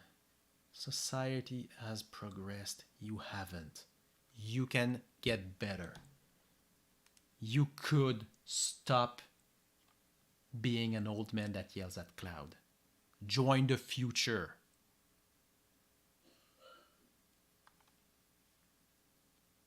You're an old horse carriage driver complaining that cars exist. Join the future. Join the present. then dear viewer, Almost done. nothing is safe when it comes to the limits of what these pandering activists can achieve. It's not gonna And have as I was anything more to making this say. video, thegamer.com decided to release another article titled "Gamers are already complaining GTA 6 is irony. woke." The bulk of the Ouroboros is article complete. what the gamer considers gotchas against people claiming the game is erasing white people. Miami is predominantly black and Hispanic anyway, so I didn't exactly look at the game's trailer and come to that conclusion myself. However, A lot have. It's funny because people are complaining it's woke. Why? Women main character, black people. And you complained about the women main character a lot, so you fit right in. I understand where these sorts of people are coming from as well. It's You fucking idiot! You could have had one W, one dub, but nope. Like, the article says, idiots online are complaining that there's too many black and Hispanic people when the game takes place in Florida. And he's like, oh, of course, I haven't complained about that. That's good for you. That's good. That means that you aren't completely lost. There are a non-zero amount of brain cells in your head. But immediately it's like, wait, but the people that complained about the black and the Hispanics, they're going to be watching my video, so I've got to throw him a bone. I've got to throw him, but, oh, I get it. No! There is no way to justify that position. That black and Hispanic people being in a trailer and a game that takes place in Florida, in Miami, is woke. It's an untenable position. Straight up. Don't try to defend it. Don't. If you were smart, you're not. You wouldn't even have mentioned it. How could they justify it? Oh, is it because, there's been just so many pieces of woke work going on, so they just had to jump on it? Is that it? That's my prediction. It's gonna say, but I get where they're coming from because, all these other pieces of woke fiction, there's just so many black people in them too, so I get it. That's my prediction. Am I right? understandably difficult to not get defensive when it comes to things these days. Because more often than not, the pandering and diversity equity index nonsense tends to always be proven true. So for the gamer here to make this article, it's not the I was 90% right. It did not specifically call other pieces of art. But it's because there's so much wokeism out there. They just had to call out the problematic black people because there's just so many woke. There's so many. Is woke here with you? Is woke in the room with you? gotcha they think it is. However, I will admit when Drama Alert tweeted that Lucia was trans and then cited a Reddit post from a year ago with no actual information to back it up, yeah, that was stupid. But I personally don't That's where you take your dub. Alright, you gotta take it somewhere, I guess. believe Lucia is trans. I mean, Well, yeah, he didn't believe she was trans because he thinks she's hot. Because she looks like a real woman.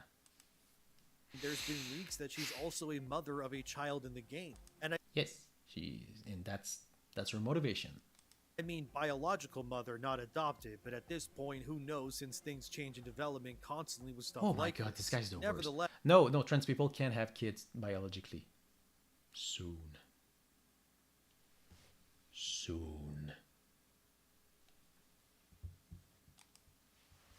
I don't blame players for being defensive, especially when there are so few AAA. I can't blame them for being defensive. No, they're wrong. They're wrong because they're dumb, and they're constantly dumb because they're running after this woke boogeyman. It's insane. Games, if any, that actually don't pander in some way. Elden Ring might be one of the only ones, but that's made by a Japanese dev. In terms of Western studios, which Rockstar Who's the final boss? Well, the penultimate final boss in Elden Ring. What's their gender?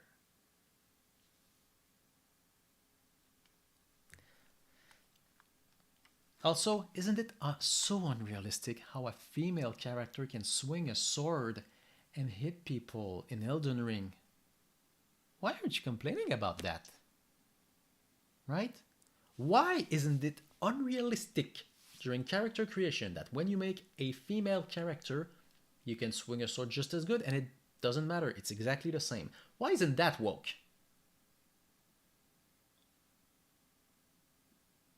Is it because you have no principles and you're just complaining about GTA 6 being woke because it's the popular game at the time? Don't answer that. It's not like you have good arguments. absolutely falls under, it's more often to ponder whether something will pander and how they'll do it than if they won't. I guarantee you that I'll help you right away. Everything's woke. Everything. Absolutely everything. And everything is going to be woke. Join us. GTA 6 will have some pandering in it, absolutely. But even though Dan Houser has left Also, you're just making shit up anyway, so doesn't matter. along with other key members, I'm going to stay hopeful even though I've been burned way too many times already. Although I think if... Again, you could stop thinking that wokeism is bad, then you'd stop getting burned. You can be the change in the world to be happy. The lighting's fucked. GTA 6 does end up being a woke nightmare, it could genuinely mean disaster for Rockstar, since a large... They're gonna be fine. It'll sell more than GTA 6. 5. Shit. portion of Rockstar's audience are young men who absolutely do not care in any way, shape, or form about diversity. The young generation is the most progressive generation ever. Ever. The game being woke is tailored specifically to them. And Gen Zers and us millennials. The people who buy these games are progressive. They're young. Young men are progressive now. Old men, grow the fuck up. Diversity or any of that other nonsense. They just want to wear cool clothes, shoot people, and drive cars off buildings, which I mean, I don't blame them. It's fun as hell to do. Also, if Rockstar does end up... Real quick. trends, positivity, according to age. Not like we need Metacritic. Can we find it? Can we find it? No. Hold on. Attitudes towards trans people. Towards. Okay, can we get something here? Can we get an age breakdown?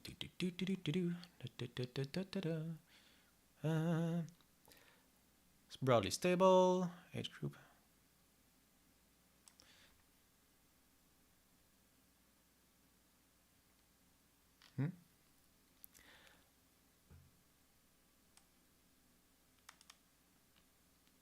Okay. Do you have something better? The age breakdown is just that one. Transgender identity. Oh, maybe.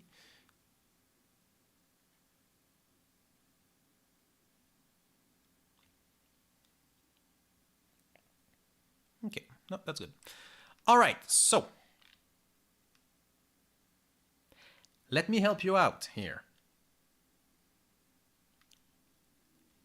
Wait, what year was this? 2020. Great.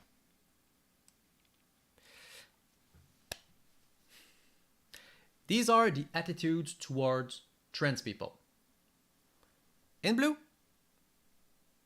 the higher the percent is how many of them think that prejudice against trans people is always or mostly wrong, and in green, it means that they're not prejudiced at all. The higher the bar, the more they agree, the less they are prejudiced against trans people. The more they like, the wokier they are.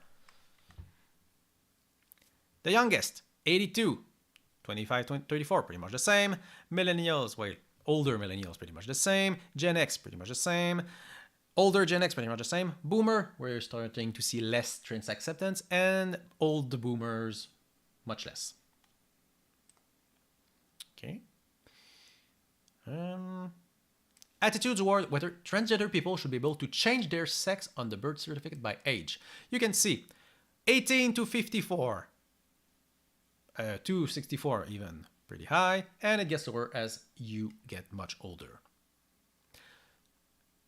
Strongly disagree amongst the youngest people is the lowest. So the younger you are, the more accepting you are of trans people. Although I will say the distinction between generations is not that high. Do we have something else? Have anything else here? By age. How comfortable they are sharing a bathroom with transgender people. Young, high, old, low. Attitude to transgender women using refugees for women who have experienced domestic violence with age. Young, very comfortable. Old, uncomfortable.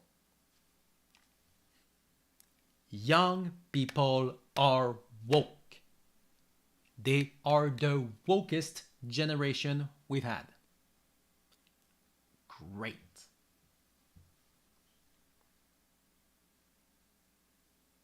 The young people who are interested in GTA 6 would rather it be woke than not. They would rather trans people be respected than not.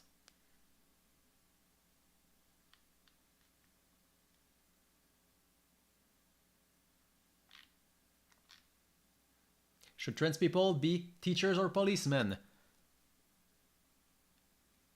Old people think they should not be teachers and policemen. Young people don't give a shit. They can be what they want.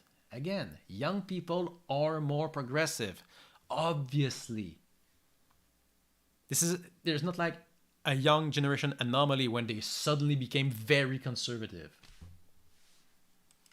The knee. This has all but ruined one of the last great bastions of no-nonsense entertainment in gaming for many players. GTA was never no-nonsense entertainment. There was always social commentary in GTA game. You're just lying. Come on. Come on. I wish there was an actual argument rebuke here. Having GTA 6 pander would be like seeing South Park's creators getting on their knees and begging forgiveness from Kathleen Kennedy. It would be You remember, I said earlier, when South Park denied that global warming existed, and then they made another episode when they acknowledged that global warming was real. A bit late, but at least they came clean. They were like, oh, we're sorry, we were wrong. They did it the South Park way, but yeah, they acknowledged they were wrong. humiliating and would make people lose a ton of respect for South Park, or GTA in this case. But If anything, people gained respect for that. There's a lot of reason to lose respect for South Park, but that was good to acknowledge, oh, we were wrong. GTA ends up bowing to the mind virus, You should try it sometimes. it would be really sad to see. However, I should remind people when it comes to games at least, it doesn't only affect your ESG score when it comes to these things. But So fucking paranoid about this fucking ESG score. It's insane. It's I can't. Oh, remember to- that we need to end nowadays this. too, when it comes to game awards and nominations, these kinds of socially, politically correct nonsense things end up being important too. Look yes, that's why my game that I wanted to win didn't win. It's because that other game that won was too woke. He's gonna complain about Baldur's Gate 3. at this year's Game Awards. Even though it sold millions of copies and got high review scores, Hogwarts Legacy didn't get nominated a single time. Yeah, it's mid as fuck. Hogwarts Legacy winning anything? Insane. It sold well because it's Harry Potter. Like, Baldur's Gate won Game of the 3 and it easily deserved. Easily. Hogwarts Legacy. Like, you know, J.K. Rowling aside, the game's like, it's got a Trent character in it. Kind of. It's magic. Hogwarts Legacy didn't win. Yeah, it didn't deserve to win. Was shunned by the game journalism industry for embracing the property created by someone who has anti-trans messaging. Every review of it was like 8 out of 10. Like, it's fine. It's kind of boring. It's derivative, but it's fine. The only reason this game we even talked about it is because it's an Harry Potter game. Nobody would care otherwise. It sold like 25 millions or something. It would have sold nothing if it was like a new IP. Legit. Would have been a complete failure. But it's Harry Potter, and people are like, yeah, I like Harry Potter. I want to play it. Which is Harry Potter's creator, J.K. Rowling. And now Also, guess what? Most Harry Potter fans don't know J.K. Rowling's transphobic. I'll restart that. Most Harry Potter fans don't know J.K. Rowling is transphobic. Most Harry Potter fans don't even know who J.K. Rowling is. I'm not kidding. People don't know who directed their favorite movies, they don't know who wrote their favorite books, and they don't know who made their favorite games. It's actually a problem. nowadays, pandering is almost as important to your ESG as it is to getting nominated for stuff. And if Rockstar doesn't pander, Can you believe that this game is not that great? they might get No, it's a conspiracy. excommunicated from award season 2, which is insane to think, but if it can happen to Hogwarts Legacy, it can and will likely happen here too. And this is why there's a rot in this godforsaken industry that has taken hold. And we need to There's a rot because the bad wizard game didn't win and the good D&D game did.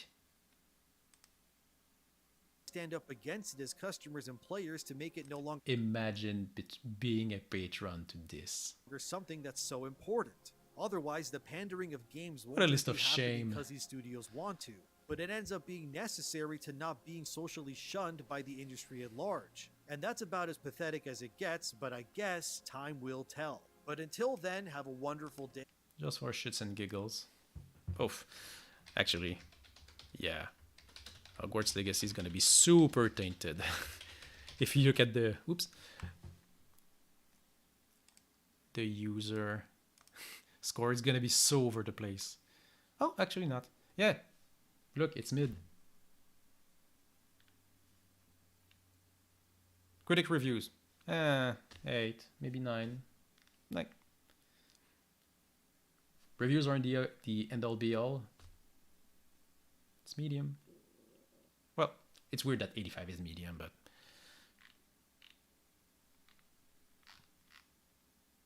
it didn't win because it's nothing special. Actually, that's kind of rough. Making games is very hard. Yes, so this was a... this does give you a little view inside the mind of people who complain about wokeism in game. How many times did he complain about the ESG or whatever it was? Like there's a conspiracy to insert wokeism into my video games. I'll say it for the last time. The people making games have moved on from 2013. We've all grown, we've all matured, we've all developed a better understanding of the world. And you're stuck in the past. And you're getting paid to be stuck in the past. So, enjoy your stay. And that is a stream. Almost 4. Almost, well. Wow. I will never get to this video. It's been there since day one. Okay, well, whatever. Have a good night, everyone. Bye-bye.